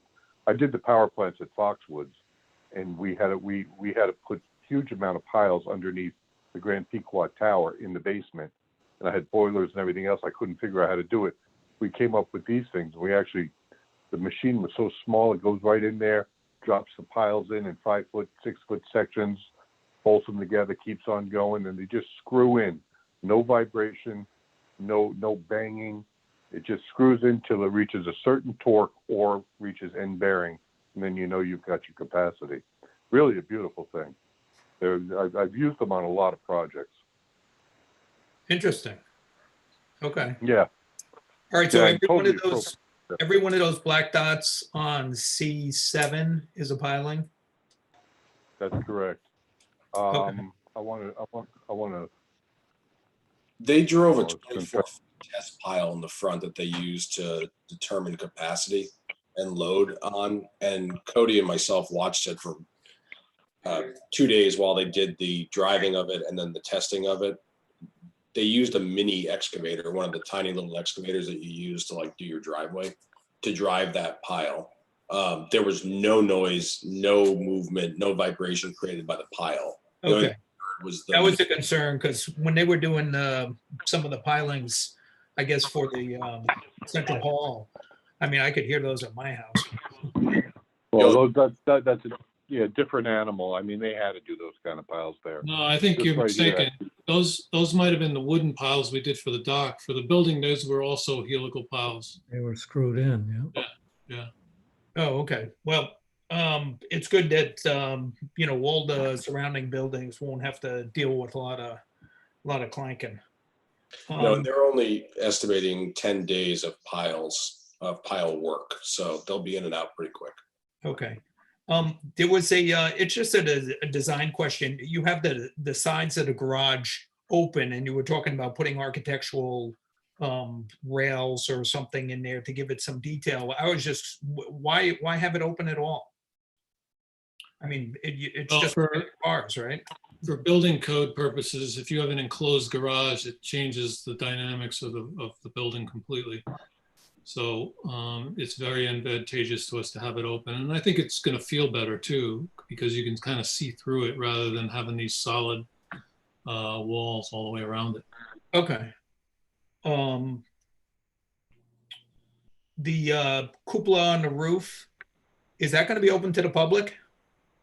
No, Okay, so it's just for residents? it's really just for mechanical access. Oh, so even the residents won't be able to get up there? Technically, no, it's not. There's not two means of egress up there, so I can't use it as a public deck. Okay. And then I assume that from the access from the parking garage into the building itself, we'll have some kind of passcode thing to secure it at night. Yeah, there'll be public access from the garage to the first floor commercial level so that they can get up to the deck, but then it'll be carted up through the residential parts of the building. Okay. And then the last question I had was just when we were talking about doors before, I would just be wary. I mean, we had a tragic thing happen in Rhode Island about a fire and people were trying to get outdoors that were in swinging. And, it appears that, in the event of a fire, obviously everybody's going to be using stairs. And, the last thing you would want is a pile up at a door that's got to open in. So that's just my 2 cents on that. And that's all I had. Thank you. Kevin, Fidwell? Sure. So I had a couple as well. So the first point is when you're on Route 1 on north, and I understand what you did in back and why you did it on your whole ingress and egress. How many feet is that when you take that left onto Water Street before you need to take that left into your new building? So the number of feet between Route 1 and your get into your building. Actually, from the intersection of Route 1? Correct. Coming across, I'm just looking at the PDF on this thing, but I'm going to venture to say it's approximately, I'd say probably about maybe 7,500 feet from the crosswalk. So from Route 1, where a car takes a left in front of Chelsea Groton Bank. So when he takes that left, Right. that's where really the distance I was just looking for. And I kind of get why you did it in back, but that seems like a very short porch there that cars stack up into that area. So did you consider that when you made Right. that first ingress versus the egress? Because no one does that now. No, as far as you're talking about a car queue going down That's correct. 215 towards Nowhere, Yeah. and you know, cars want to turn into that. It's no different than it is now. No, I mean that location is the same as it's always been. Right, but the change is that you have 18 apartments there and retail, correct? Okay, That's correct. so We do here's have the that. second Yes, question. Yep. Do you have street level views from in front of Chelsea Groton, in front of Mystic Pizza, and from the residential area above on Bank Street to what ones, where it is now versus what you project the building height to be? Peter, that's you.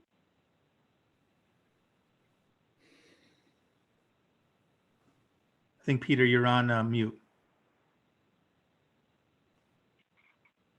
Photos that we've taken of the existing conditions, you do have that streetscape that I did have proposed, but I didn't do one of existing.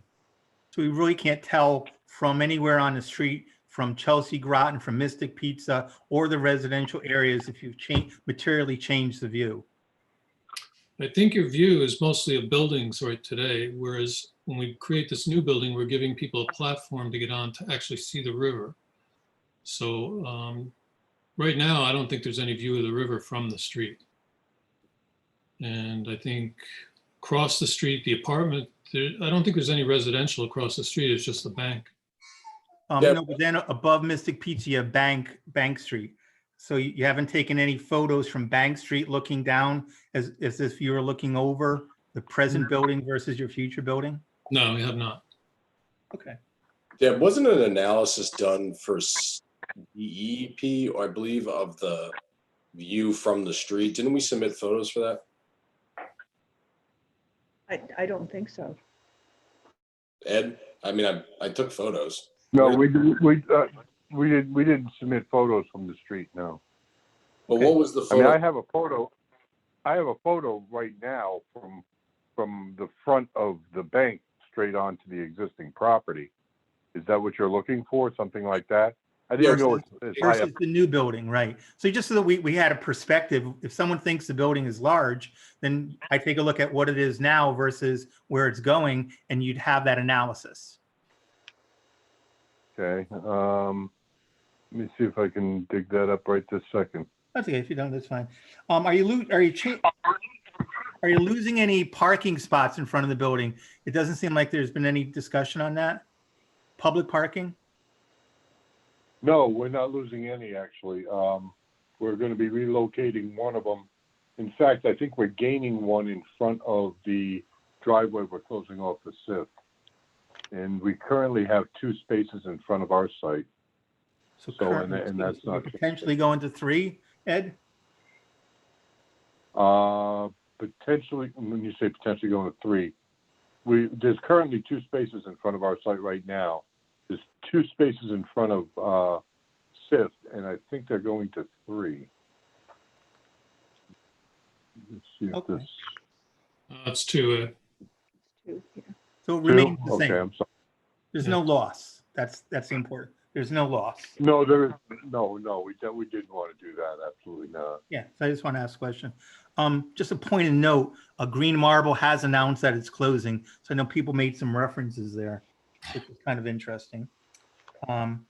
When I think, Eric, you were talking about that presently, if you look back in the 1800s, my understanding, because I have some of the pictures in my house of the stable and the Burrell coal yards, it was only 2 stories. So you're saying there was 4 stories in that particular location?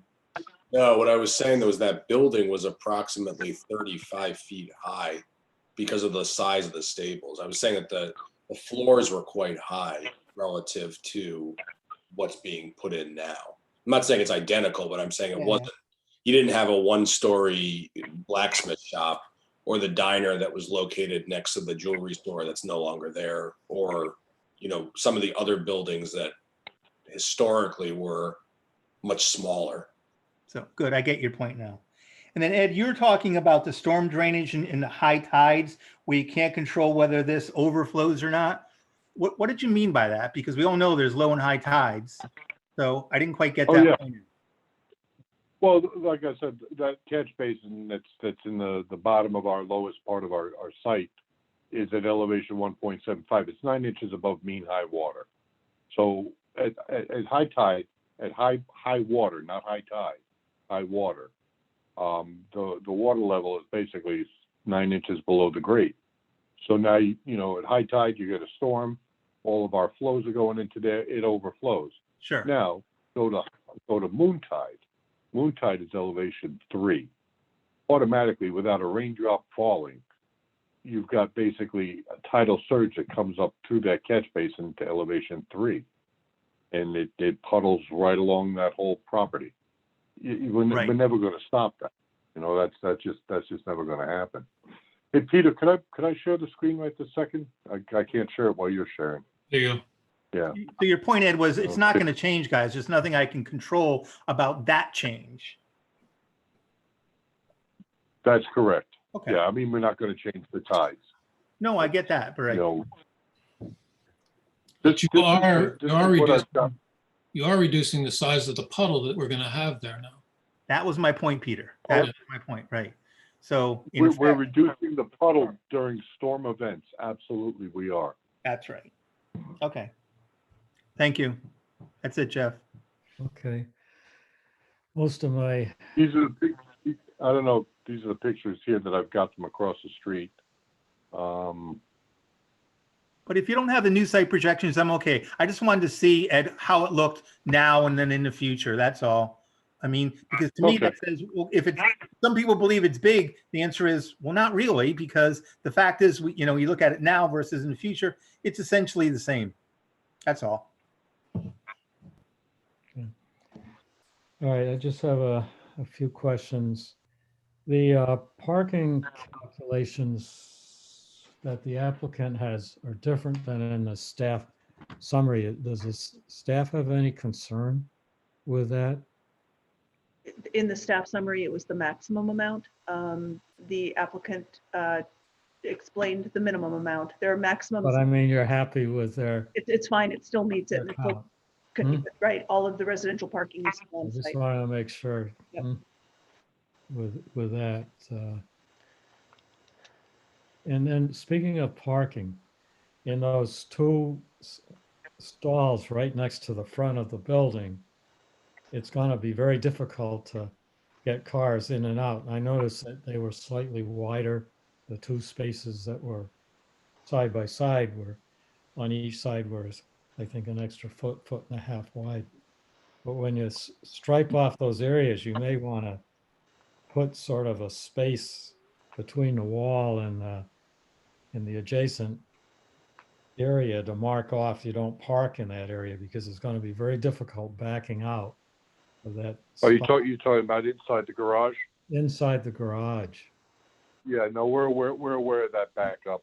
There's enough room to give us 9 foot You're wide. going to have to space and spend about a lot of 3 foot. time backing your car out and back and forth to turn it around, or you just back out. Keep it in mind. First of all, I did spread the columns out, so Yeah, I have a I 26 noticed that. spot. Yeah, well, I did that just so people aren't clipping them as they're trying to go into the parking space. Yeah, But also, also, yeah, Yeah, no, your point is taken. it's the car Yeah, that I is understand. right against the wall needs some more free space, which shouldn't be reserved for parking to turn. Well, those are gonna be reserved for Mini Coopers. Oh, okay. That's all right. Get a free Fiat 500 when you run an apartment. That might make sense. Yeah, no, I noticed you'd account for it, but it isn't obvious by looking at the drawing on it. No, point taken. On the question on building height, it looked like the application shows you can go up to 52 feet. The way I read that note 8, you can only go up to, I think, 45 feet. Because it says you can't go more than 5 feet greater than the maximum building height permitted in the applicable zone, which I think is 40 feet. Mr. Chairman, a letter was issued from the zoning officer with regards to the height, that the current height as proposed complies to the reg as written. Okay. And that's measured from the design flood elevation. Yeah, Not but from it grade. says, if you read it, it's very clear, you can only use 5 feet of that. The It the says, zoning officer doesn't agree with that. doesn't agree with the regulation. Doesn't agree with your interpretation of it. It's not an interpretation. It says, provided that the resulting height of the building is not more than 5 feet greater than the maximum building height permitted in the applicable zone, which is 40 feet. Mr. Chairman, Measured I believe that it is 40 feet. 40 feet measured It from is 40. flood elevation plus 1. It does. Yeah, it's exactly 40 feet. So it does meet that criteria. The minimum is 30, well, the 35 feet is 35, and then you standard get a setback will get you to 40. correct, and that's what we did. And then it says the resulting height of the building is not more than 5 feet greater than the max building height permitted in the applicable zone, which implies without you, if you didn't have a flood elevation, would be where you start off from, which would be 45. That's correct. You'd be taking it off of average grade. You're absolutely right. Right, 45 feet. But your zoning regulations say calculate building height from BFE plus 1. And that's why they added this extra statement to it. That We had says- the same question. Kevin Quinn issued the opinion that this does meet the zoning regulations. Well, I don't think it meets the English language that says, puts a restriction on it. What was the intent when they wrote this? Right, we're not sure that it meets the intent, but in Kevin's reading of the language, this meets the zoning That's regulations. why I objected to the zoning official having that ability. He's done that before in things that are clearly not allowed. All right.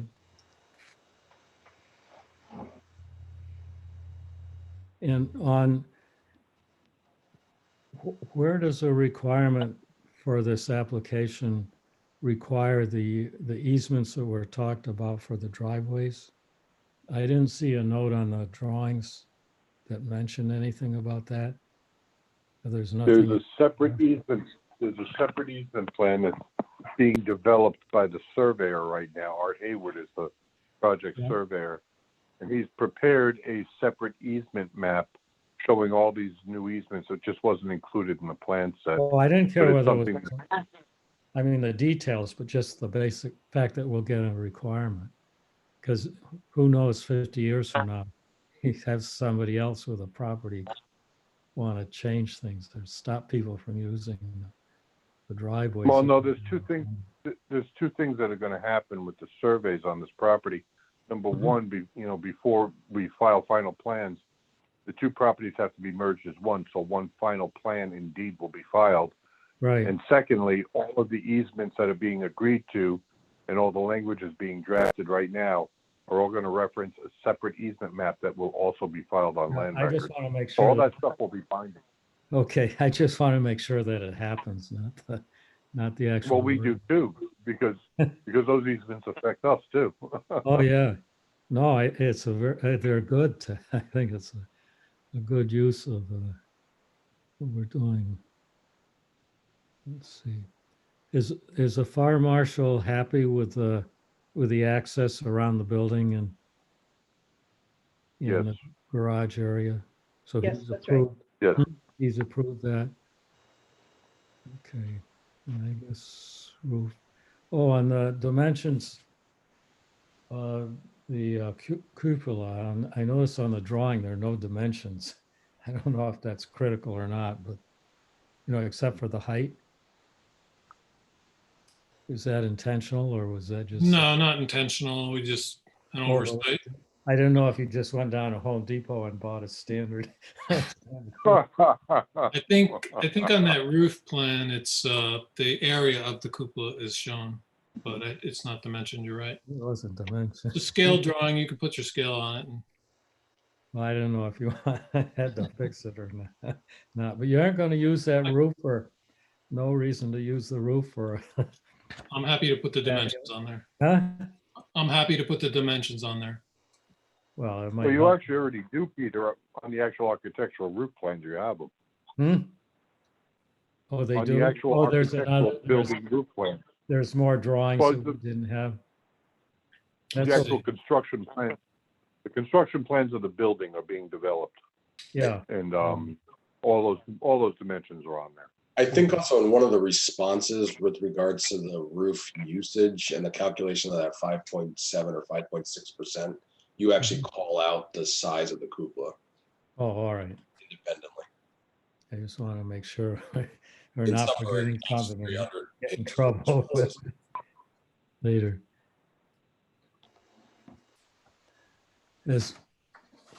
Does anyone have any other questions or input on the application? And we had a draft motion that was prepared. Does anyone have any concerns with that on the commission? I'd like to just pipe in. I didn't hear anybody else pipe in about my comment about the 25 feet long, 3 foot, 10-inch section of porch. Does anybody else feel that way too? Or does that not really concern anyone? Well, I'm not sure exactly. I didn't print out don't have all the sheets with me here in the other room, but should we treat that as a technical item? I think your valid comment it's legitimate. It's just how do you write it up, or can we treat it as a technical item? I'm okay with it being technical so long as Yeah. staff No, I think takes care of it. yeah. I mean, you're not going to see pedestrians get off the street and just walk around there, and they're going to go there because they want to look at the shops or take a view. But I think the access around it has to be reasonable. I think if we want to, it's been presented that Hmm? this is kind of access where a curious person might go up there, but they won't if it's 3 foot 10. They will if it's 6. No, it's got to be a little wide. Yeah, I agree that it should be a little wider in that one area. You mean? Right. That's only a door's width. That's pretty small. Right. And I understand the difficulty. Actually, you're on a steel platform up there, so it's not What- horrendous, but you have to take that last retail space and pull in the south wall of it a bit. Yeah. I What's the appreciate- amount of width we have around the central hall building? Because there you have a similar situation. in the Similar, front. it's fairly narrow all the way in the front, but I think it's way over 4 feet. And then it gets much wider as you get towards the back. Yeah, I was just thinking when you went down through that alleyway between there and the That's right. ice cream building there. And they did take a notch out of the corner of the building, so it actually appears wider at the entrance to that hallway, that aisle. Mm. Starting point of that is 5.5 feet at Central Hall. Yeah, That's the narrowest you get. yeah. And that feels pretty narrow, but it's the best we could do. And with that extra notch taken out of the front store, it doesn't feel too bad. Mm-hmm. So I'd support it, how it's a valid comment that could turn into, I believe, a technical issue. So I would think it, yeah. All right. Does staff accept that as a technical item? That's fine. I see Michael Kane has his hand up. You're muted, Yes, Michael. Mike? Yeah, I just wanted to, I mean, it seems like that's a fairly, maybe I'm missing something, but it seems like a fairly major design change to try to increase that sidewalk. But I also appreciate the need. But I think that rather than leave it as a technical issue, I think we should probably try to address these things as well as how those doors are actually going to work. Mr. Kane, I would agree with you that reconfiguring that area is a massive change to the steel plan, which Ed, if you want to weigh into, it may not be able to be done. The sidewalk, it's not even technically a sidewalk, but the walkway that we're proposing does meet code. And while it may not be perfect, not everything unfortunately can be. The site constraints, everything else requires it to be what it is. In an ideal world, I would love it to be a 12-foot wide boardwalk that people could walk down. We can't do that. There's unfortunately no way. And it is something, Peter, you want to weigh in on something that we did go back and forth on how many revisions trying to find more space. It's just something that can't be done. I guess I do have a concern about the sidewalk, the width that it is. I would say my point would be that the doors would have to, I would like to see the doors in those areas to be all either in swing, or if they're going to be out swing, then into a vestibule, which Recess. the whole swing of the door can be within. Which that we could do without a problem. I mean, that would, Hal, I don't know what your thoughts are, but if we could do either an in-swing door or a door, not 18-inch, but a full, so that the door does not swing into that space. Shouldn't Well, swing in. I'm not for in-swing doors because that kind of traps you into reconfiguring the spaces. I like out-swing doors. I think it's much simpler to just change the skin around there to allow for a recess. I mean, does that work? And frankly, and I'll say, I don't think it really needs to be the full width of the door because the last 6 inches never hits anybody. So you can trim that a little bit, maybe 18 inches is not enough, come up with a good number. I think, Al, you're right. An 18-inch splits a 36-inch door in half, so it's going to fit in that area. And 18-inch doesn't hit anybody walking by. That's never a problem. So a total of that, stretch it to 20, if you want to kind of nitpick, just absolutely minimum of 18-inch would do it, but definitely outswinging doors. I think they should all be outswinging doors. Certainly I would even say at the, where that aisleway right now is only less than 4 feet. I don't even like that one being an in-swinging door. I think that should be a vestibule too, but maybe the door can't be located where it is. You have to put it back against the wall or something else, because Actually, we don't even need that door. That space has 2 exits already. it does. I was not even sure why you put the door there. Yeah, I'm not either. Spending Eric's money. Who should we ask? But so, yeah, I would get rid of that door if that's the case. I'm not sure I agree that it's a monumental change. I know you've gotten pretty far along, and if in fact you've already ordered the steel, then I don't know why we're here approving it. You already have a steel and concrete plate, and insetting the two columns, insetting 2 columns. Can't carry the load down. Ed can speak to that more technically, but the load. Yeah, no. The columns have to stay where they are, but the wall in between the columns is just an infill wall, so that's not load bearing. You can indent that all you want, recess it, whatever you need to do on that. That might be the compromise. Okay, make that the compromise, because you only have the 2 columns. So you'll turn the corner, it'll still be under 4 feet, but then widen it back up again as you turn the corner. Maybe not even right away, but the most of it's got to be 5 or 6 feet. It just doesn't make for a walkway. So why don't we remove the door that is in the shorter area and recess all doors in 18 inches subject to HTC approval? That part I like, but you just spent, I heard repeated so many times about this public access and people walking around to look around here. And it's just not true if you've got a 4-foot section of walkway. Well, then they lose the business, so I have to do something. So. Well, then they'll come and have to do something else. And we don't want them to do something else. This is being approved for these businesses. But how many people are going to, walk up there? I don't know. It's not, it's different than strolling along the sidewalk. I mean, Right, it's got to not make nothing a to do. specific decision to go by a certain door or something. I Well, agree. there won't be a lot of people due to social distancing, so. Well, but besides that, it becomes one person. In 3 foot 10 inches, two people don't pass each other unless they know each other very well.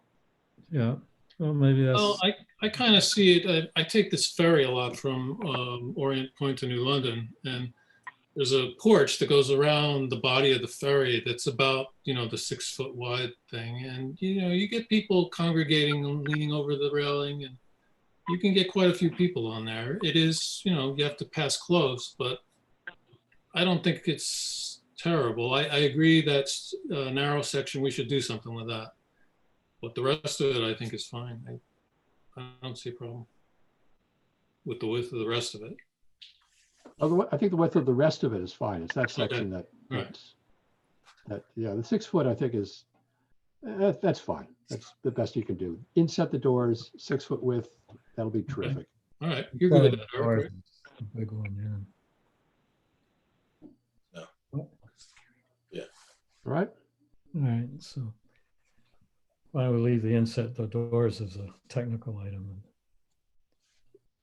are we saying inset the doors and inset that wall? Some, Well, just, not the columns, but bring that wall in a bit. Not going to do any good because the corner column is still going to be there. That's So true.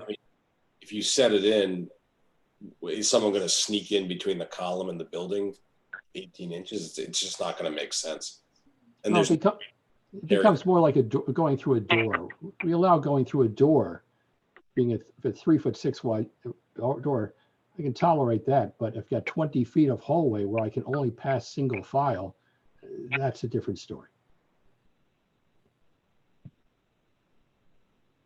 Even if there was an inset, just part of it, just so you can pass two people by without having to stop 20 feet away to let the other person pass. like I said from the beginning, I don't like it. I've never liked it since day one. It's unfortunately code compliant, and it is the only thing that's bearable in that configuration. I've expressed that over and over again, but people do squeeze through narrow areas, and it is a smaller section, and there is a rear entrance. So there are multiple paths. I also think depending on who ends up as the tenants, it may be a non-issue.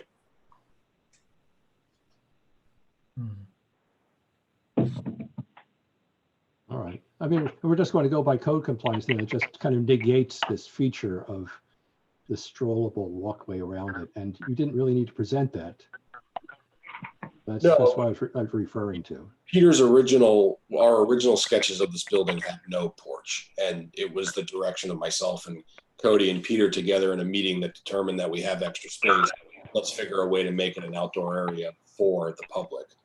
This is what we got out of it. The other option was to do a all the way down the middle with no outdoor space, and no one liked that idea. So, in a perfect world, we could do anything we wanted, but as you said, we fit 5 gallons of whatever the saying is, 10 gallons into a 5-gallon bucket. So we did the best we could, and it was a sacrifice that I had to agree to. Yeah. And certainly for rentability, having the exterior walkway is certainly superior than having a central corridor. So you made the right move no matter what. And as I said, if the zoning regulations were different with regards to driveways and such, maybe there would have been a way to make this a 12-foot wide boardwalk. I would have loved that. We can't do it. But I do agree with your door suggestion. I think it's an excellent one, and I'm happy to agree to that one. All right. We'll get rid of the second door onto that first retail space number 2. At least until a tenant comes in there and says they need it. All right. So we'll leave the doors as a technical item. Is the applicant seen the proposed motion? Yes. Yeah. Does the applicant have any concerns with it? No. Okay. Then I'll make a a motion to approve site plan SIT 20-05 mixed-use building, 3 Water Street, with the following modifications. 1, the parcels associated with this application in 261918308733 and 261918308790 shall be legally combined prior to recording the site plan in land records. 2, all of the residential parking requirements shall be met on site.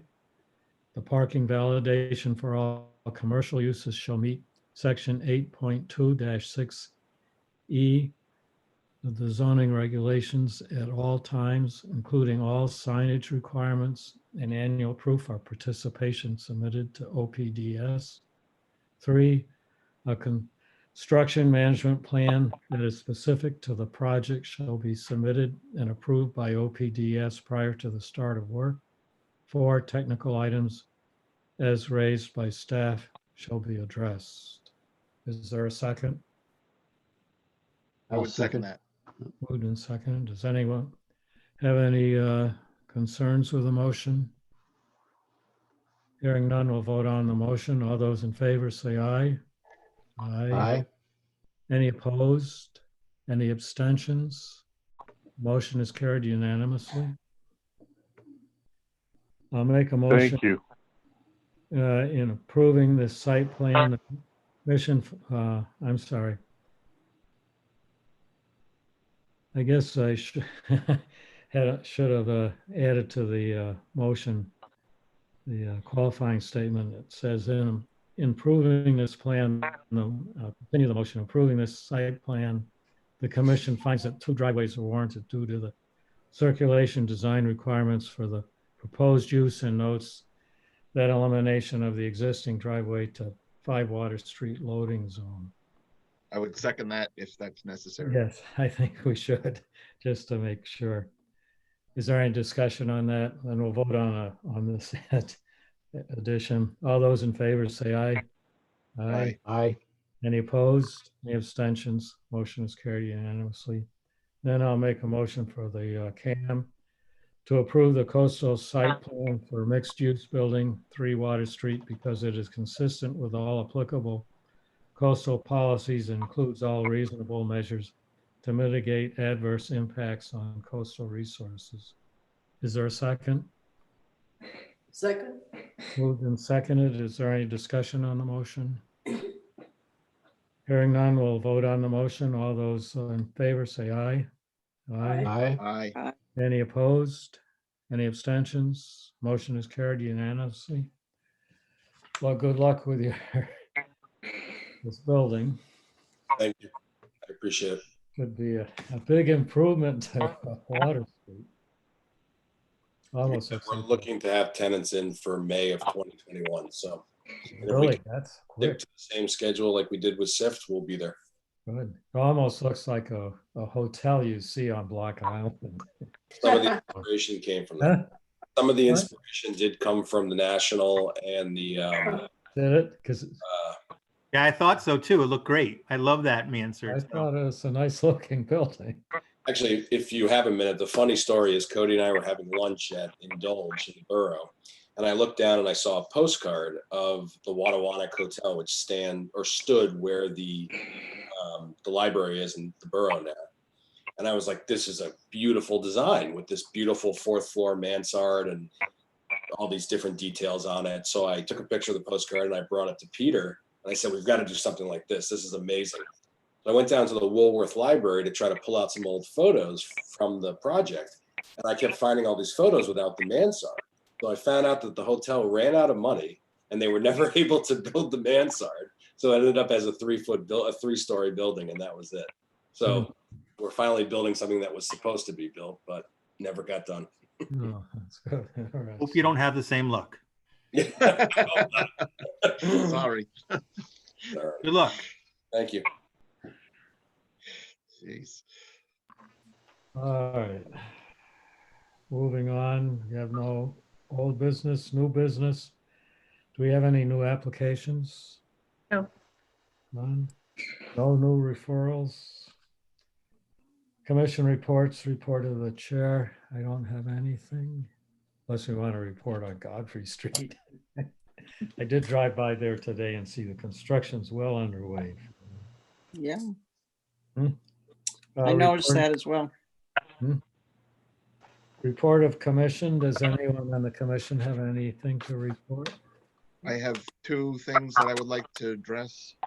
Yes, The issue, Jeff, that you had this evening, I'm also concerned about the zoning officer making these decisions. I would like to have some sort of a report from him so that we're both all on the same page he's as to the retired. building height and how he's determining that. He's retired, right? Well, the new Well, one. no, I realize that, but who's ever making these decisions, I would like to have them on the same page with us. I can get you Kevin Quinn's interpretation for the height on this one, the letter. Mhm. It's not how we would have interpreted it, and I don't believe that's what we meant when it was written. Diane and I have talked about proposing a text amendment to make it a bit more clear as to what the intent is for the height. So you Okay. will likely be seeing that soon. You know, I would like to, you know, it's a little embarrassing, I guess, to have that Absolutely. kind of difference because it's not how I read it. And then the other issue that I would like to just bring up again is because I know that the Sealy School is discussion is going on with that. And I want to make sure that that sidewalk is going to eventually be completed at Grand's package store. I don't know how far along they are, when they think they're going to come in, but I would like to Okay. make sure that they understand that at least I'm concerned about that sidewalk that hasn't been completed. We have a bond for it, but yes. No, I realize, Yep. but I just, you know, it appears as if the business is running fully and sometimes people come back looking for forgiveness and I'm not in the mood to forgive there. Got it. Mhm. Well, don't they have a timeline for finishing? They do. Alright. They do. A conditional certificate of occupancy is the site. Oh, sorry, a certificate of site plan compliance. Mhm. Conditional is for 6 months. All right, That's all. Thank you. anything? Does anyone else? I had something. Hal? There's those apartments up on Pleasant Valley near the subbase. It looks like the finished grading is in and it looks like it's been hydro seeded with no path connecting to that northwest corner. So I'm not happy about this. How do we get that to happen? I spoke with the construction manager there actually 2 weeks ago now, and I was adamant that that had to take place soon. It was in the third phase. I'm not sure why they're, hydro seeding it if they haven't put it in yet, but definitely 2 weeks ago, I said, the commission's always asking and you guys gotta get it done. So it's gonna get done. I'm not going to sign off that last building without it, so. Okay. Are they hydro seeding just to prevent erosion or are they? Well, I don't know at this point. Yeah, but you are going to take care of that, Diane? Yes. Good. I also noticed, did we change when they put up those garages and when they finished that last part of it, there had been quite a bit of brush and old trees and things like that along Route 12, and the regrading and whatnot made them all go away. So now you have this beautiful clean site looking up at their garages. Were we supposed to have some kind of screening of some kind?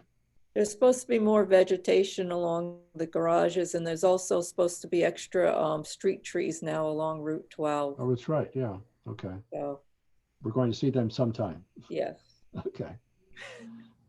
Right after the path. right. All right. All right. Anything else, Al? No, that's it. Anyone have any other items? Report Oh, of, Deb, are you going to pick up what we talked about in staff? Right. Got I it. see Kevin's hand up there. Yeah, no, then no, Jeff, I don't. Okay, report of staff. So what Kevin is talking about, I think most of you know that restaurants may be open on May 20th. The seating has to be outside. It's going to be limited. There's talk about putting patios in parking lots. And like most towns, we have been looking at our regulations to see whether or not we can make that happen quickly. And we can. We have the ability to approve these things administratively. We have regulations regarding patios. We've put together staff-wise some conditions, so we'll be able to tell people right away whether or not what they're proposing works. I want to say that there's also an executive order that is actually has just been issued that I haven't read. Yep. Regarding how this is going to happen. So I don't know whether or not the executive order is going to upend all of the work that we've put into it. I mean, it's possible it may say, you don't need any approvals, just go ahead and do it. But our goal is to get restaurants up and running as quickly as they can within the bounds of the regulations, and to do it administratively without any text amendments and without coming to the Planning Commission. And I think we have the regulations in place right now to do that. Does anyone have concerns with having the staff treat these as administrative approvals? And keeping in is mind, there these gonna are be- temporary. These are temporary patios. Right, No, I temporary. realize. Is there going to be any coordination with Ledge Light? Oh, absolutely. Absolutely. As a matter of fact, we had a Zoom meeting today to talk about, with businesses, to talk about how the reopening will go. And Ledge Light was on that as well. They don't have any kind of regulation regarding patios unless you're cooking out there. So they only want to see it if someone wants to set up a kitchen out on their patio. And how about enforcement? Enforcement is the police in terms of separation and all of that. Yeah, no, I know that my family had to go through downtown Mystic a week and a half ago, and it was Nice weather. pretty, but the people were not Right. cooperating very well, it didn't seem like. So I don't know how that all is gonna pan out, but I think that we need to err on the side of caution. So Jeff, you had asked, so my point supports what Deb had said. If you look at the executive order today, I believe, Deb, what it does for all the work that you've done to date, it expedites it in some ways. Whereas I believe, and what Jeff's question was, is it a something that has to come to planning and zoning, or are we comfortable with staff making those determinations? And I think the executive order overrides it. It allows these type of expedited changes to zoning rules and other ordinances and an approval process, both. That's what the executive order says. So I believe it simply facilitates what you've done to date versus having the ability to, or having the process where you needed to come to a planning or zoning. So I think it's extremely expedited, but take a look at it tomorrow. Mhm. So, Good. but I have no concerns, Jeff. Right now, then we'll leave it with staff. Yep. Okay. Is anything else for a staff report? I don't. Do you have anything, Diane? I don't. No, I don't. Okay. Then I'll make a motion to adjourn the meeting. Second. Second. Second. However, So the meeting gets adjourned at 9:39. I thought it would be about an hour earlier. Thank You you get all. a big building, you get a big meeting. No doubt. At all. Hmm?